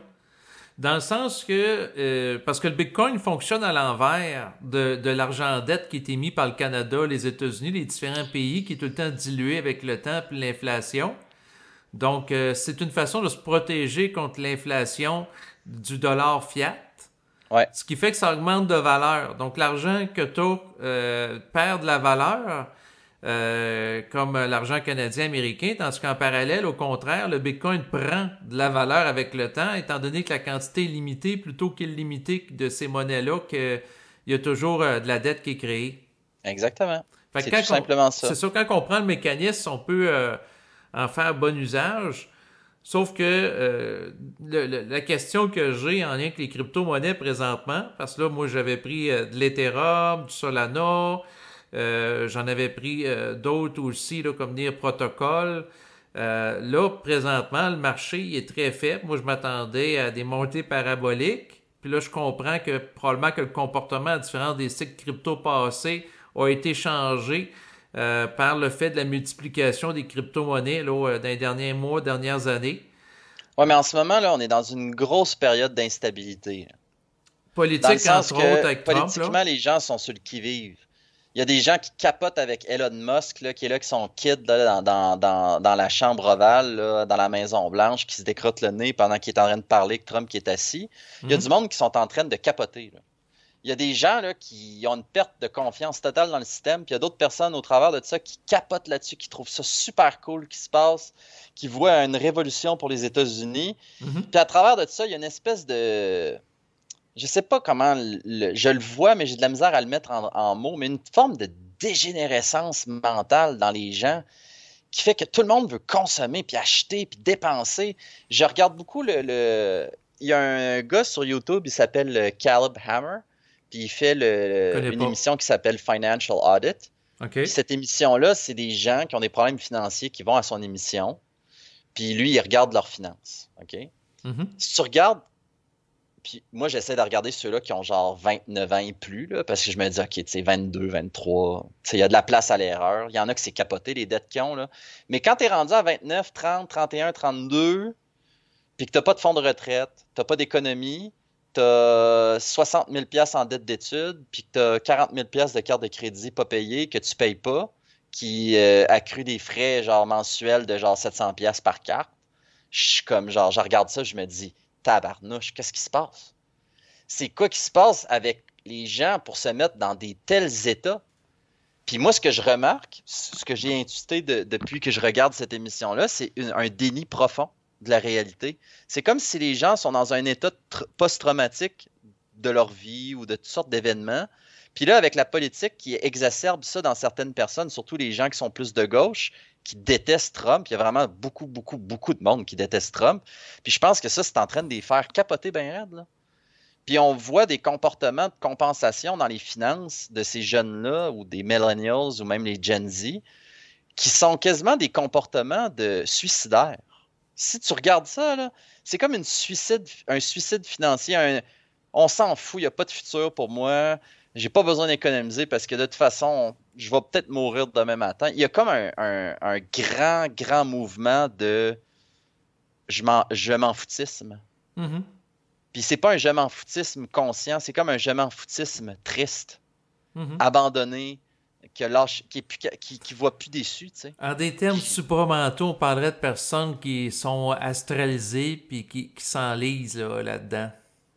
Oui, si tu veux utiliser ces termes-là, il n'y a pas de problème. Mais dans le fond, c'est le rapport avec, comme je te disais, par rapport au corps physique, améliore la capacité adaptative de ton corps physique, puis tu vas corriger beaucoup de ces problèmes-là. Le fait que l'humain ne sache pas comment fonctionner son corps, puis comment être dans des états de bien-être sur commande, puis de se mettre dans des états qui prédisposent à sa créativité, à son émancipation, à toute sa capacité justement d'échanger avec l'autre puis d'apporter dans le monde, ben à la place de ça, ben, il remplace ça par le remplissage du vide financièrement. Tu sais, j'ai même vu un épisode, le gars, il dépensait 75$ de câble USB pour charger son téléphone dans son truck par semaine. Tu sais, tu perds ton fil à raison des fils qui coûtent 4$, mettons. Ouais. Tu perds 75$ par semaine de fil parce que t'es perds. À quel point t'es mêlé? À quel point t'es mêlé, man? Tu sais, 75$ par semaine de fil USB. Ça c'est juste la pointe de l'iceberg. Non, mais il n'y a pas de limite. C'est ça, il n'y a pas de limite, en fait, la stupidité humaine ou Je veux même pas rentrer là-dedans. Je parle pas de stupidité, je parle d'un profond niveau de possession, d'inconscience, de force intérieure qui amène l'humain dans des comportements qui sont au-delà de son entendement, qui dépassent son raisonnement. Il est même pas... Il est sous possession.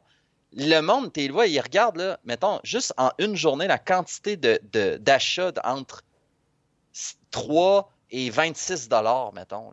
Tu sais, genre 20, 30 achats dans la même journée de plein de patentes à gosse. Tu sais, ça démontre qu'il y a un comportement de compulsivité face à faut toujours que j'aille faire de quoi, faut toujours que je fasse quelque chose. T'sais. Il y a toujours quelque chose qu'il faut que j'aille voir, que j'aille acheter, que je consomme. C'est comme un mouvement incessant d'inconfort qui doit être rempli avec quelque chose. Puis le monde utilise la forme la plus facile qui est l'argent, puis ils s'endettent parce qu'ils sont pas assez créatifs pour trouver une façon de faire leur propre argent. Puis le paradoxe dans tout ça, c'est que plus tu es dans ta vocation, plus tu es dans ta créativité, plus tu es dans ton énergie, si on veut, ta vraie personne, hein, pas ta personnalité, tu as de l'argent et tu ne sais même pas quoi faire avec. Ben, ça dépend. Les gens qui sont créatifs sont pas nécessairement tous des gens qui vivent de l'abondance financière. Non, mais je veux juste te dire que quand tu arrives à un certain point de bien-être, oui, tu as toujours assez d'argent pour faire ce que tu as à faire. Fait que tout excès financier que tu voudrais au niveau de l'ego avoir devient absolument inutile, voire impensable. Dans le sens que c'est même plus une pensée que tu reçois de vouloir plus. Parce que tu es déjà plein. Non, je comprends. La personne n'est plus dans le désir ou l'avidité. Ben non, c'est ça. C'est un phénomène d'énergie. C'est pas un phénomène de connaissance, puis de lecture, de livres, puis d'essayer de comprendre. C'est ça que je déplore beaucoup à tous les mouvements de développement personnel. C'est qu'à travers la connaissance, on pense qu'on va être capable d'avoir accès à un registre d'informations qui appartient seulement à un taux vibratoire XY. Ça veut dire que si tu n'as pas ce taux vibratoire-là, tu n'as pas accès à cette compréhension-là. Parce que dans le fond, du savoir, c'est intrinsèque. Il faut que tu ailles l'énergie, il faut que tu ailles l'expérience directe pour être capable de savoir. Fait que c'est absolument déraisonnable de penser pouvoir raisonner des gens qui ont des opinions différentes parce qu'ils n'ont pas le niveau d'énergie pour se rencontrer. Tu sais, c'est ça le gros problème des conflits humains, essentiellement. C'est que les gens essayent d'échanger sur deux taux vibratoires différents. Puis lui qui a le taux vibratoire plus haut, qui malheureusement pas toujours, on va dire, intelligent, ben il va peut-être être dans un mouvement de vouloir dominer l'autre, ou de faire comprendre quelque chose à l'autre, ou d'imposer une vue sur l'autre parce que lui, il a l'impression qu'il voit plus loin que l'autre, quand les deux ils ont raison. Lui qui est limité, il a raison parce qu'il n'y a pas d'affaire à se faire dire des choses qui sont hors de son entendement, donc ça crée une tension. Puis la personne qui explique ça, elle manque d'intelligence et de perspicacité parce qu'elle ne voit pas que ça ne sert à rien de parler de ça avec cette personne-là. Non, exactement. C'est parce que les gens, il faut qu'ils s'ajustent entre eux, mais c'est souvent celui qui est le plus intelligent ou conscient des deux, qui est un peu comme le parent par rapport à l'enfant, doit s'ajuster à l'autre qui est plus limité en termes de compréhension. Mais même les gens qui sont supérieurement intelligents, ils manquent beaucoup de maturité. Oui, ben j'entends souvent, tu sais, sont tous stupides, puis ils comprennent rien, puis moi j'ai un QI de 150, puis je suis pas capable de parler avec personne, puis ouais, c'est ça. Mais c'est parce qu'ils ont l'orgueil. Pas d'amour. Ben c'est ça que j'allais dire, ils ont pas de. Moi je disais, ils ont de l'orgueil de la connaissance, là. Ben oui, c'est parce que la personne, ça se met sur un piédestal, puis dans le surmental et non pas le supramental, ben elle est piégée par rapport à ça. Ouais. Je sais pas c'est quoi le surmental. Mais... des catégories subtiles, là, mais dire que la personne est plafonnée à un certain niveau de subtilité, mais elle n'a pas intégré le principe de l'amour de l'être humain pour l'être humain. C'est même pas un principe, c'est genre, j'aimais tellement ça quand Berthold disait, là, il ne s'agit pas d'avoir une conscience supramentale, puis ça, il s'agit juste d'avoir une conscience humaine. Puis c'est tellement vrai, ça, parce que dans le fond, ça ramène essentiellement à ça. On a une conscience animale. Tu vois le comportement des gens là, dans des foules, c'est comme des animaux. De l'intelligence, la conscience humaine, c'est une conscience qui est capable de discerner ce qui est bon et ce qui est mauvais basé sur une vibration interne. C'est à la fois simple, c'est à la fois très phénoménal, particulier, quasiment intangible, mais c'est tangible pour tout le monde parce que comme il disait, tout le monde en lui, il sait quand il fait de quoi de pas correct. Tu peux te mentir tant que tu veux, mais tu le sais. Il y a quelque chose en toi qui enregistre tout ce que tu fais, puis tu payes les conséquences. C'est même pas des affaires de Dieu, de karma, de ci, de ça. C'est juste des lois d'énergie. Il y a une façon de faire les choses, puis une façon de pas les faire. Puis tu peux faire ce que tu veux parce que tu as un libre arbitre, mais dans le fond, tu n'en as pas vraiment de libre arbitre parce que essentiellement, tu es toujours poussé à faire la bonne chose. Fait que de suivre le courant, puis de t'harmoniser avec cette, on va dire, conscience humaine ou conscience mentale, ou peu importe. Mais c'est juste de t'accommoder avec l'harmonie des choses. Au lieu de résister le mouvement. Tu sais, quand t'as de la vaisselle, puis ça te tente pas de faire la vaisselle, puis t'as fait pareil, t'as une petite tension. Mais infini, après ça, t'es content. Mais on dirait qu'on est rendu à un point dans la société où ce que la minute qu'il y a une petite tension, le monde, ils veulent plus. Ah non, ça me fait faire de l'anxiété. Ah, je me sens pas bien avec ça. Ah, ça me crée une tension, je veux pas parler de ça. Hey, tabarnak. Faites-vous pousser une paire à un moment donné. Là. La vie, c'est dur. Là. On a vécu des millénaires dans la neige dehors avec des tipis. Là. Mais on est Puis là, on rendu est là douillet dans le petit aujourd'hui. divan, puis on n'aime pas ça parce qu'il y a quelqu'un à la TV qui dit quelque chose qu'on pense pas comme nous autres, puis on vient tout bouleverser. Ça n'a pas d'allure, ça. On ne devrait pas, l'humain, être à un stade comme ça, même si je comprends que c'est normal dans le processus de développement, mais ça reste que c'est vraiment une régression sur les facultés humaines. On a régressé à un certain niveau sur les facultés humaines au détriment du développement du mental inférieur puis de la construction de l'ego. Mais on a reculé sur qu'est-ce qui est vraiment essentiellement important. Puis à chaque fois qu'on est remis dans des situations de grande souffrance, on a toujours deux comme avenues possibles. Il y a des gens qui grandissent de ça, qui réussissent à se transformer puis à voir que dans le fond, cette souffrance-là est nécessaire pour augmenter leur taux vibratoire puis développer une plus grande capacité de recevoir de l'information de tous les azimuts, d'informations des fois qui est très dur à recevoir, fait que ça te prend un bon système, puis d'informations qui est tellement extraordinaire qui te met justement que tu es quasiment en train de perdre ton ground. Il faut que tu sois capable de tenir ça. Puis d'être capable de fonctionner avec un équilibre. Je pense que l'échange avec l'individu, c'est une des choses qui devrait être le plus maîtrisée puis qui est le plus dur à maîtriser. Parce que tu vois des gens avec des grandes intelligences qui, des fois, ils ont beaucoup de misère à communiquer avec d'autres personnes ou à s'entendre. Il y a beaucoup de conflits d'ego. Il y a beaucoup d'orgueil et de vanité. On se laisse très peu librement le droit de penser et de parler. De penser, de toute façon, on s'en fout de penser puisque tout le monde pense anyway. Là. Mais le droit de parler comme si on faisait de la musique, tu sais.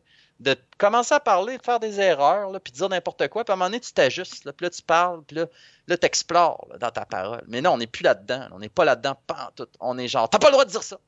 Ça, on ne peut pas dire ça. Hey, là, c'est comme, là, ça crée une tension, parce que les gens qui avaient déjà peur de s'exprimer, ben, ils veulent encore moins s'exprimer.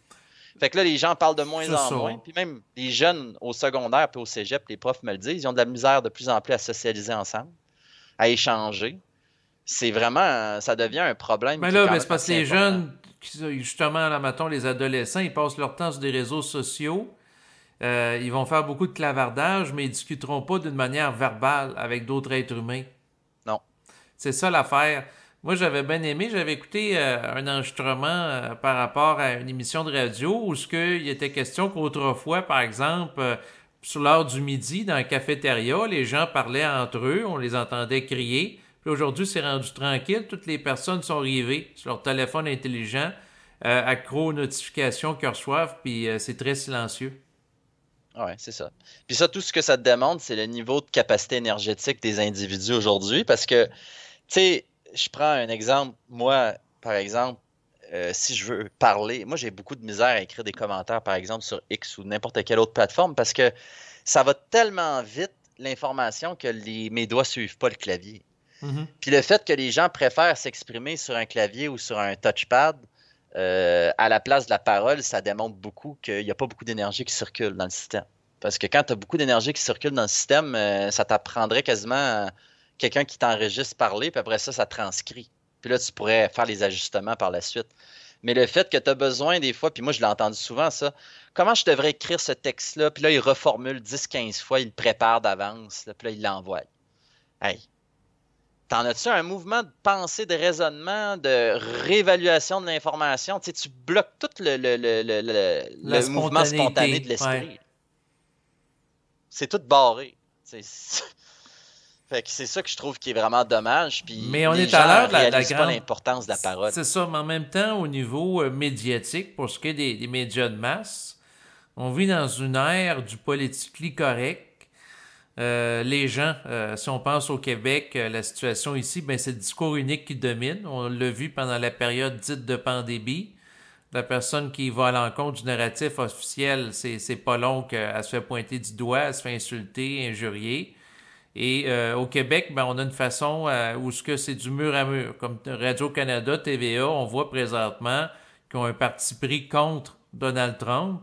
Fait que tout ce qui peut être utilisé par rapport à lui pour le mettre en défaut, que ce soit une séquence d'un discours où il parle pendant 30 secondes ou de ses opposants qui parlent, ben ils sautent dessus pour à chaque fois le discréditer. Il faut comprendre que l'organe publicitaire, médiatique, c'est d'abord un organe de profit. Puis pour vendre quelque chose, si tu parles juste de des choses positives, les gens ils vont pas regarder ce que tu fais. Fait qu'il faut toujours que ça soit sur une note qui crée une polémique auprès des gens. Si tu crées des polémiques... D'ailleurs, sur le contenu maintenant rapide, c'est de beaucoup du rage bait. Les gens postent des affaires pour inciter les gens à réagir dans la polarité inverse, mettons. Fait que toi, mettons, quelqu'un va poster quelque chose qui est très woke. Ben là, tu vas avoir des gens qui vont être offusqués de l'autre bord. Le MAGA, là, il va être offusqué. Puis là, les gens qui posent des affaires MAGA, ben là, les gens à l'autre bord sont offusqués. C'est comme une grosse prison. Une prison d'idéologies qui servent ni un ni l'autre. Parce qu'il n'y a aucune de ces idéologies-là, que ce soit MAGA, droite, gauche, ou woke. Excuse-moi, MAGA, tu veux-tu dire par rapport aux hommes alpha, là? Non, mais MAGA, c'est comme Make America Great Again. C'est le mouvement Trump, le mouvement conservateur américain, puis le mouvement plus gauchiste, démocrate, woke, mettons. Dans le fond, les deux camps ont chacun des positions qui sont valables, puis chacun des positions qui sont non valables. Puis au lieu de se réconcilier puis de collaborer, ben, ils compétitionnent les unes avec les autres pour savoir c'est qui a raison. Puis c'est qui a raison? Mm-hmm. Personne. Parce que tout le monde est dépossédé de lui-même là-dedans. Ils sont tous dépossédés d'eux-mêmes. Ils sont pas dans leur intelligence, ils sont pas libres, sont dans leurs émotions. Ils se font bouleverser parce que quelqu'un a dit quelque chose. C'est réellement triste. Parce que dans le sens que quand tu vas dans la forêt et tu regardes un écureuil, puis un petit oiseau, là, il n'est pas affecté par ça. Mm-hmm. Parce qu'il fonctionne dans le réel. Puis quand tu fonctionnes dans le réel, tu n'es plus affecté par des idéologies parce que tu n'as pas besoin d'idéologie pour supporter ton système émotionnel pour sentir que tu existes. Tu fonctionnes d'emblée avec une énergie qui est toujours disponible puis qui te supporte. Mais on n'est pas rendu là. Fait qu'en attendant, ben on regarde ça avec du popcorn. Mais en même temps, ce que je dirais par rapport à ce qui se passe aux États-Unis, parce qu'il y a des gens qui parlent d'une période de révolution avec l'arrivée de Donald Trump et les politiques qu'il met en place, puis les nombreux décrets depuis les derniers jours, c'est que moi j'ai l'impression que les États-Unis, c'est ça je peux me tromper, mais ils sont dans une voie où ils vont être plus dans le pragmatique que dans l'idéologique, alors que c'était les démocrates qui étaient au pouvoir comme Joe Biden. Dans le sens que là, ils veulent, Donald Trump, de ce que je comprends, mettre de l'avant l'économie plutôt qu'être dans le discours de la lutte au changement. La vie, là, c'est pas juste l'économie, c'est l'humain. L'humain, il a des besoins. C'est pas juste. Je comprends que l'économie, c'est un besoin criant. Je suis 100% d'accord avec ça. J'approuve qu'il y ait un ménage qui se fasse là-dedans. Mm-hmm. Mais le fait que le côté woke, là, le bon côté dans le woke, c'est l'acceptation. Okay? Là, on accepte n'importe quoi. On a débordé. Mais on accepte l'individu pour ce qui est dans toutes ses couleurs, dans toutes ses identités, dans tout ce qu'il pense qu'il est. Okay? Ça, c'est déjà un mouvement vers collaborer ensemble. De dire tout le monde a de la valeur. C'est ça dépend. Non, je suis pas en train de te dire que le mouvement woke, ce que je suis en train de te dire, c'est de l'extrapoler. Juste le fait d'accepter des sexes différents, des choses différentes. C'est un mouvement de l'avant que le conservateur d'emblée... ça dépend. Moi, je suis pas nécessairement d'accord avec ça dans le sens que, à mon avis, il y a une dérive par rapport à ça. Là. Le concept de non-binaire, quand Trump a dit on va revenir qu'il y a des individus male and female à la base biologique, moi, je pense que c'est le retour à l'essentiel de la nature par rapport à l'identité de genre que c'était défini par la biologie. Tandis que là, on crée des catégories artificielles. C'est ça que je te dis. Ça, c'est une dérive basée sur une racine idéologique qui était dans « il faut accepter ». Parce qu'au début, là, c'était accepter les gays et lesbiennes puis qu'ils aient le même droit au mariage, les mêmes droits dans la société puis qu'ils soient acceptés. Ça, c'est tout à fait organique pour une société d'accepter toutes les orientations sexuelles comme des humains, parce que c'est des humains, OK? Mm-hmm. Puis des gens qui pensent qu'ils sont des femmes, comme des hommes qui pensent qu'ils sont des femmes ou vice-versa, c'est des humains aussi, OK? Sauf que là, ils n'ont pas besoin d'être renforcés dans leur croyance, qui est même pas une vraie croyance, parce que tu devrais pas t'occuper de ton genre sexuel, tu devrais t'occuper de ton identité réelle. Ça devrait être ça ta priorité. Développer ton identité, pas ta sexualité, puis tout ça, puis juste baser ton identité là-dessus. C'est là qu'il y a une dérive. Mais le mouvement de pouvoir accepter des gens, puis de pouvoir rassembler les gens, ça a toujours été plus un mouvement de gauche, un mouvement socialisant, un Mhm. mouvement de on redistribue la richesse. Ça a été toujours emparé par une certaine avidité du pouvoir. Les gens ont eu avidité de l'argent, ils ont pris l'argent qui leur appartenait pas. On l'a vu en URSS, on l'a vu en Chine, dans les partis communistes. On a vu que c'était malheureusement toujours corrompu. Mais l'essence de la gauche, ça a toujours été plus rapatrier l'égalité. Puis la droite, ça a toujours été, ben, chacun fait ses affaires, puis tu as ton succès que tu mérites. Bon. Mais il y a une façon de jumeler ces deux façons-là ensemble. Il y a une Mhm. façon de travailler en équipe. Il y a une façon de tout le monde bénéficie. Tu sais, moi, je charge des services, j'ai ma compagnie, je travaille, je fais de la masso, j'aide les gens avec des douleurs, des blessures, je les aide à s'entraîner, se remettre en forme, puis tout ça. Ben, je contribue à un certain niveau, je gagne bien ma vie, les gens sont heureux de payer, je charge un montant qui est digne de mon expérience, ça fait quand même 16 ans que je suis dans le domaine. Puis tout le monde est balancé là-dedans, là. Je crosse personne, puis je gagne bien ma vie. Mhm. Mais quand tu commences à aller à un niveau où ce que là, tu prends sur les autres, ça revient à ce qu'on disait au début de la discussion, vu qu'on a un vide qu'on n'a pas réglé, vu qu'on n'a pas d'identité réelle, vu qu'on n'est pas raccordé avec une partie qui est un petit peu plus vaste que notre simple perception sensorielle, ben on est limité à essayer de prendre aux autres, là. Ça va de soi. C'est ça, c'est du vampirisme. Mais pour ce qui est Exact. du mouvement woke, je te rejoins dans le sens que à la base, quand il y a eu le mouvement d'émancipation des homosexuels, alors qu'il y avait des gens qui étaient victimes d'intimidation, parce qu'ils étaient homosexuels, de raillerie, qui étaient battus, qu'il y ait ce mouvement-là pour les protéger, qu'il y ait un plus grand respect, ça avait une fonction, tandis que là, on est rendu au stade que c'est la promotion des toilettes non binaires, puis ben, c'est-à-dire que tous les sexes peuvent aller dans la même toilette, puis tu sais, c'est un autre niveau que ça a été amené. Le problème, c'est surtout, moi, ce qui m'a surpris, c'est que les mouvements féministes se soient raccordés à ça, parce que pour moi, les femmes se sont tellement longtemps battues pour avoir des droits dignes de. Une femme, c'est un grand être, puis elle a vraiment été maltraitée pendant des siècles, voire des millénaires. Puis le fait qu'elle a pu regagner ses droits, je suis d'accord qu'il y a eu des dérives dans le féminisme aussi, malheureusement, mais de voir des hommes compétitionner dans des sports de femmes, puis de laisser des hommes rentrer dans des vestiaires avec des femmes qui peuvent être nues, je ne sais pas comment tu peux supporter ça. Même si tu acceptes que l'autre personne pense qu'il est ça, tu le sais en dedans de toi que c'est pas ça, puis il y a une place pour certaines femmes, parce que pas toutes les femmes qui accepteraient ça, que ça les met mal à l'aise. C'est un manque de respect pour ces femmes-là. Moi, c'est ça Oui, que j'ai toujours trouvé un petit peu dérisoire. J'étais comme, c'est comme, puis même les hommes transgenres, leur stéréotype de qu'est-ce qu'ils démontraient comme étant une femme, c'était vraiment, c'est quasiment comme un blanc qui se déguiserait comme un noir puis qui ridiculiserait des stéréotypes noirs. Ça serait extrêmement mal vu dans la communauté noire de faire quelque chose comme ça. Mais là, un homme qui joue à la femme, ça c'est correct. Puis les féministes se révoltent pas contre ça. J'ai trouvé ça très particulier. Puis encore à ce jour, tu sais, je vois que ça commence à mourir tranquillement pas vite, mais ça reste que je trouve que on manque beaucoup de discernement.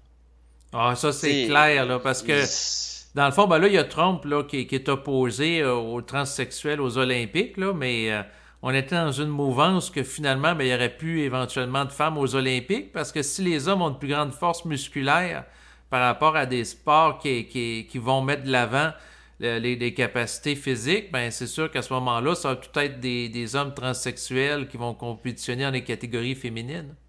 ben, c'est drôle, hein, parce que c'est comme un rapport d'échange entre ces deux idéologies-là qui se sont renchéries l'une sur l'autre. Le féminisme nouvel âge s'est transformé dans un espèce de féminisme quasiment sanitaire où est-ce que l'homme et la femme, c'est identique. Il n'y a pas de différence, on est tous pareils, on n'a pas besoin des hommes, ci pis ça. Comme si on était au même niveau, puis on avait les mêmes besoins, puis on avait les mêmes capacités. Puis ça a été pris par le wokisme, puis le transgenrisme. Puis le transgenrisme, il a comme renchéri sur ça. Fait que là, c'était comme, ah non, on est tous égales. Ouais, mais là, une fille qui est dans un ring contre un gars à poids égal qui punch dans sa face, tu peux pas me faire à croire que c'est pareil. Il y a quelque chose qui marche pas, là. C'est de la logique pure.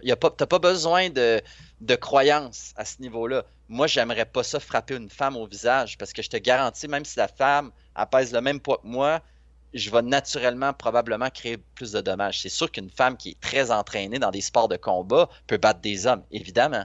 Mais deux individus entraînés également avec les mêmes compétences, hommes, femmes, naturellement, ils n'ont pas le même rôle physiologique, ils ne produisent pas les mêmes hormones, ils n'ont pas les mêmes rôles génétiquement. Fait que tu peux pas leur demander de faire la même fonction physique. La preuve, ils n'ont pas le même corps physique. C'est assez évident, ça, câlisse. On a-tu besoin de plus de preuves que ça? Mais en même temps, le propre du mouvement woke, c'est de nier les évidences biologiques pour mettre de l'avant une idéologie au niveau intellectuel du constructivisme identitaire, c'est-à-dire que la personne peut se construire en fonction de ses valeurs, de ses croyances et de sa subjectivité. Moi, je trouve ça profondément troublant que ça aille même rentrer dans les universités.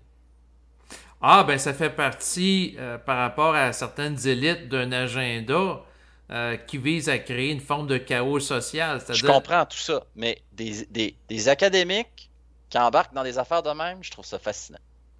Ah, ben, en même temps, non. Moi, ça me surprend pas, Chris. Ouais. Il y a plein d'intellectuels qui sont coincés dans l'intellect puis déconnectés du réel, de la réalité biologique de base. Ouais, mais ça reste que ça, c'est de la maternelle. Ah, ben, c'est-à-dire qu'il faut jamais rien prendre pour acquis, dans le sens qu'il y a des gens qui sont perdus dans un monde de réflexion intellectuelle tordue. Je suis d'accord, mais reste que quand tu vas aux toilettes, t'es face à une évidence. Tu sais, c'est... Tous les jours, t'es rappelé que... Puis de toute façon, les hommes sont vraiment des grosses hypocrites parce que c'est les premiers à utiliser la pornographie à outrance. Fait que déjà, juste leur désir sexuel envers le sexe opposé en moyenne devrait être assez pour te réveiller. Genre, tu vis dans un déni à quel point tu regardes des filles sur des sites de pornographie le soir. Tu te prends pour qui, là? À qui tu mens, là? Tu sais, c'est... Puis ça, on voit que c'est un autre fléau, là. Au niveau de la société, c'est absolument débile. Tu sais, les jeunes, les adultes, à tous les azimuts qui sont sur ça. Après ça, tu fais un déni de sexualité. Tu te dis, ah non, ça n'existe pas, les genres, les sexes, ça veut rien dire. Ben, juste les orientations sexuelles des gens devraient être suffisants pour les réveiller. Mais là, c'est subtil parce qu'il y a l'orientation sexuelle puis l'idée. Non, mais check, mettons, je te dis, là, OK, toi, là, OK, t'es avec cette fille-là, t'es une lesbienne, parfait, OK. Pourquoi t'es avec elle? T'aimes-tu les hommes? Non. Est-ce que tu auras une relation avec un homme? Non. OK, mais ça existe-tu un homme? Non, ça existe pas un homme. On est tous pareils. OK. Mais tu viens de me dire que t'aurais pas une relation avec un homme. Ouais, mais... Ouais, ben c'est ça, c'est tout, ça se défait en une seconde. C'est des arguments qui se défait en une seconde. T'as même pas besoin que ce soit un couple hétérosexuel, homosexuel, ou je sais pas, il y en a plein maintenant, là, mais ça reste que c'est toujours, excusez-moi les mots, mais soit un pénis ou une vulve. Tu finis par utiliser ça pour... Tu sais, il y a juste deux affaires. Il n'y a pas une troisième affaire à moins qu'il y ait... Ben, quoi qu'il y a des hermaphrodites, mais c'est plutôt rare là, au niveau statistique. Ça reste un mélange des deux. Oui, c'est mélange quelque des chose deux. qui se rassemble à un des deux. Tu sais, il y a toujours une polarité. C'est comme on est dans un monde de polarité.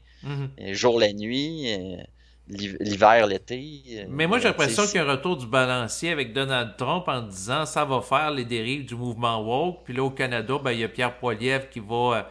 dans le même sens aussi, j'ai l'impression qu'on va être dans un mouvement plus conservateur dans les prochaines années.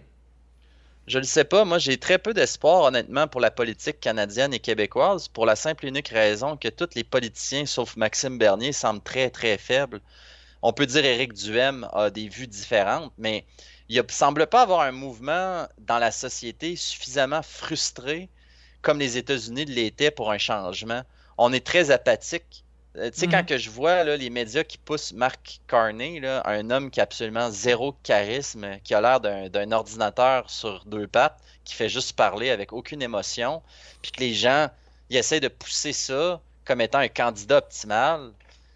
Après toute la malhonnêteté du Parti fédéral, tout ce qui s'est passé au niveau du Parti libéral, excuse-moi, pas fédéral, qu'on puisse retourner des sondages aussi vite vers un candidat libéral, pour moi, ça démontre que le Canadien moyen il est dans un... Peut-être pas l'Albertain, là, mais les autres provinces, on est dans c'est comme si on s'en foutait, on n'est pas trop intéressé à améliorer notre sort. Là. On est habitué avec des politiciens plutôt médiocres, qui s'expriment pas très bien, qui disent des hautes accusations envers les États-Unis avec aucun poids, puis aucune... Tu sais, c'est comme si t'étais là, t'arrivais en avant d'un soldat qui a genre un arme automatique, là, un M4, là, puis il a tout son gear sur lui, c'est un gars des forces spéciales, puis tout un fusil à l'eau, puis t'es là. Moi, là, je vais te tuer avec mon fusil à l'eau.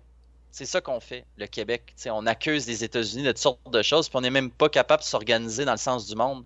On n'est pas capable d'avoir aucun département qui fonctionne avec efficacité. On mange de l'argent partout.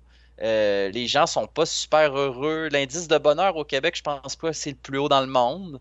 Fait que on devrait regarder nos affaires à place. Mais le problème, c'est qu'on n'a rien à regarder. Il n'y a pas d'inspiration. Il n'y a rien qui inspire les jeunes, il n'y a rien qui inspire les vieux. On dirait que tout le monde est mort.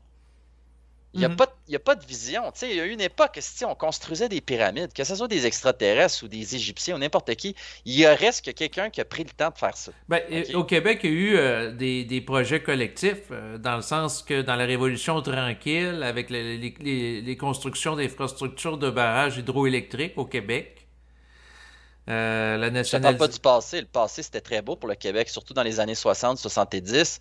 Il y avait vraiment, vraiment de quoi, surtout avec René Lévesque, il y avait un mouvement qui était très, très, très fort auprès des Québécois. Les Québécois étaient beaucoup plus solides, ils étaient plus réunis, ils semblaient plus solidaires, du moins, en tout cas, ce que j'ai eu comme information de la part de mon père puis de sa conjointe qui ont vécu dans ce temps-là puis qui m'en ont beaucoup parlé. Mhm. Mais c'est très différent d'aujourd'hui. Tu sais, Non, mon père, il on m'a est dans dit. une ère plus individualiste, les gens sont plus divisés. Puis il y a eu aussi l'immigration massive, donc des gens de différentes Oui, cultures. Fait que c'est sûr que le nationalisme québécois est en perte de vitesse. ouais, On est dans un mouvement multiculturaliste que, comme tu as vu dans les dernières années, que Trudeau qui a fait venir massivement des immigrants. Là, ouais, présentement, on a des problèmes au niveau par rapport à l'habitation, le logement, pénurie de logement, les maisons qui sont pas abordables pour les jeunes non plus, ce qui fait en sorte que, bon, ils vont diminuer en théorie l'immigration. Parce qu'il y a une limite, dans le fond, d'intégration par rapport aux immigrants. Là. Il y a un moment donné, on tombe saturé dans le sens que on se ramasse avec des problèmes d'itinérance dans les grands centres comme Montréal ou autres, à cause que les mais tu vois logements. juste qu'il y a un laisser-aller généralisé. Mhm. Il y a un laisser-aller, il y a une apathie. C'est ça qu'il y a. C'est le meilleur mot pour le définir. Oui. C'est tant que si longtemps qu'on sera pas des gens qui veulent améliorer leur vie ou qui croient d'abord, il faut commencer à croire. Là. Je comprends que la croyance, c'est pas le best, mais au moins commencer à te faire à croire que tu peux avoir une meilleure vie, que les choses peuvent être différentes, qu'on peut avoir une société qui collabore plus les uns avec les autres, qui utilise chacun leurs forces, qui permettent aux gens de pouvoir exercer des travails avec moins de restrictions, de juste essayer de mesurer des compétences, d'accélérer les processus, de donner des permis, de bâtir des entreprises. C'est tout accessible. C'est ça qui est fou. C'est que c'est tout là, là, c'est clé en main. Ça pourrait être mis demain matin, puis on est là, puis on attend. Puis on attend. Puis on attend. Puis on l'a vu pendant le COVID, hein. Ouais, mais on attend, là, on va finir par arrêter la mesure. Ouais, on va attendre. Personne ne résiste. Tout le monde attend. Ah, ben, on va aller faire chercher la troisième dose. On est rendu là. Puis on est rendu à quatrième, puis à cinquième, puis à sixième. Tu sais, c'est un éternel attente. On attend que quelqu'un, puis on est un peu victime de ça parce qu'on a créé un système qui supporte tellement l'individu à tous les niveaux, même au niveau de sa pensée, que l'individu est rendu complètement désemparé. Tu enlèverais les pancartes de vitesse demain matin, il ne saurait même plus quoi faire. T'sais. Fait que on est là. Mais je vais être obligé de te laisser. Mais j'espère qu'on puisse poursuivre sur une autre branche dans le futur parce que c'est toujours très pertinent à discuter avec toi, mon cher David. C'est un plaisir partagé, Olivier. Donc, sur ces mots, on va à présent conclure l'enregistrement. Et pour les gens qui ont aimé notre discussion, eh bien, c'est sûr que sur ma chaîne de YouTube, vous allez pouvoir retrouver des enregistrements. Donc, j'ai fait Olivier avec toi au fil des ans. On en a fait plusieurs sur différents sujets. Et c'est ça. Donc, au plaisir d'en discuter ensemble éventuellement. Certainement, mon ami. Donc, je dis au revoir à tout le monde qui nous ont écoutés jusqu'ici et à bientôt.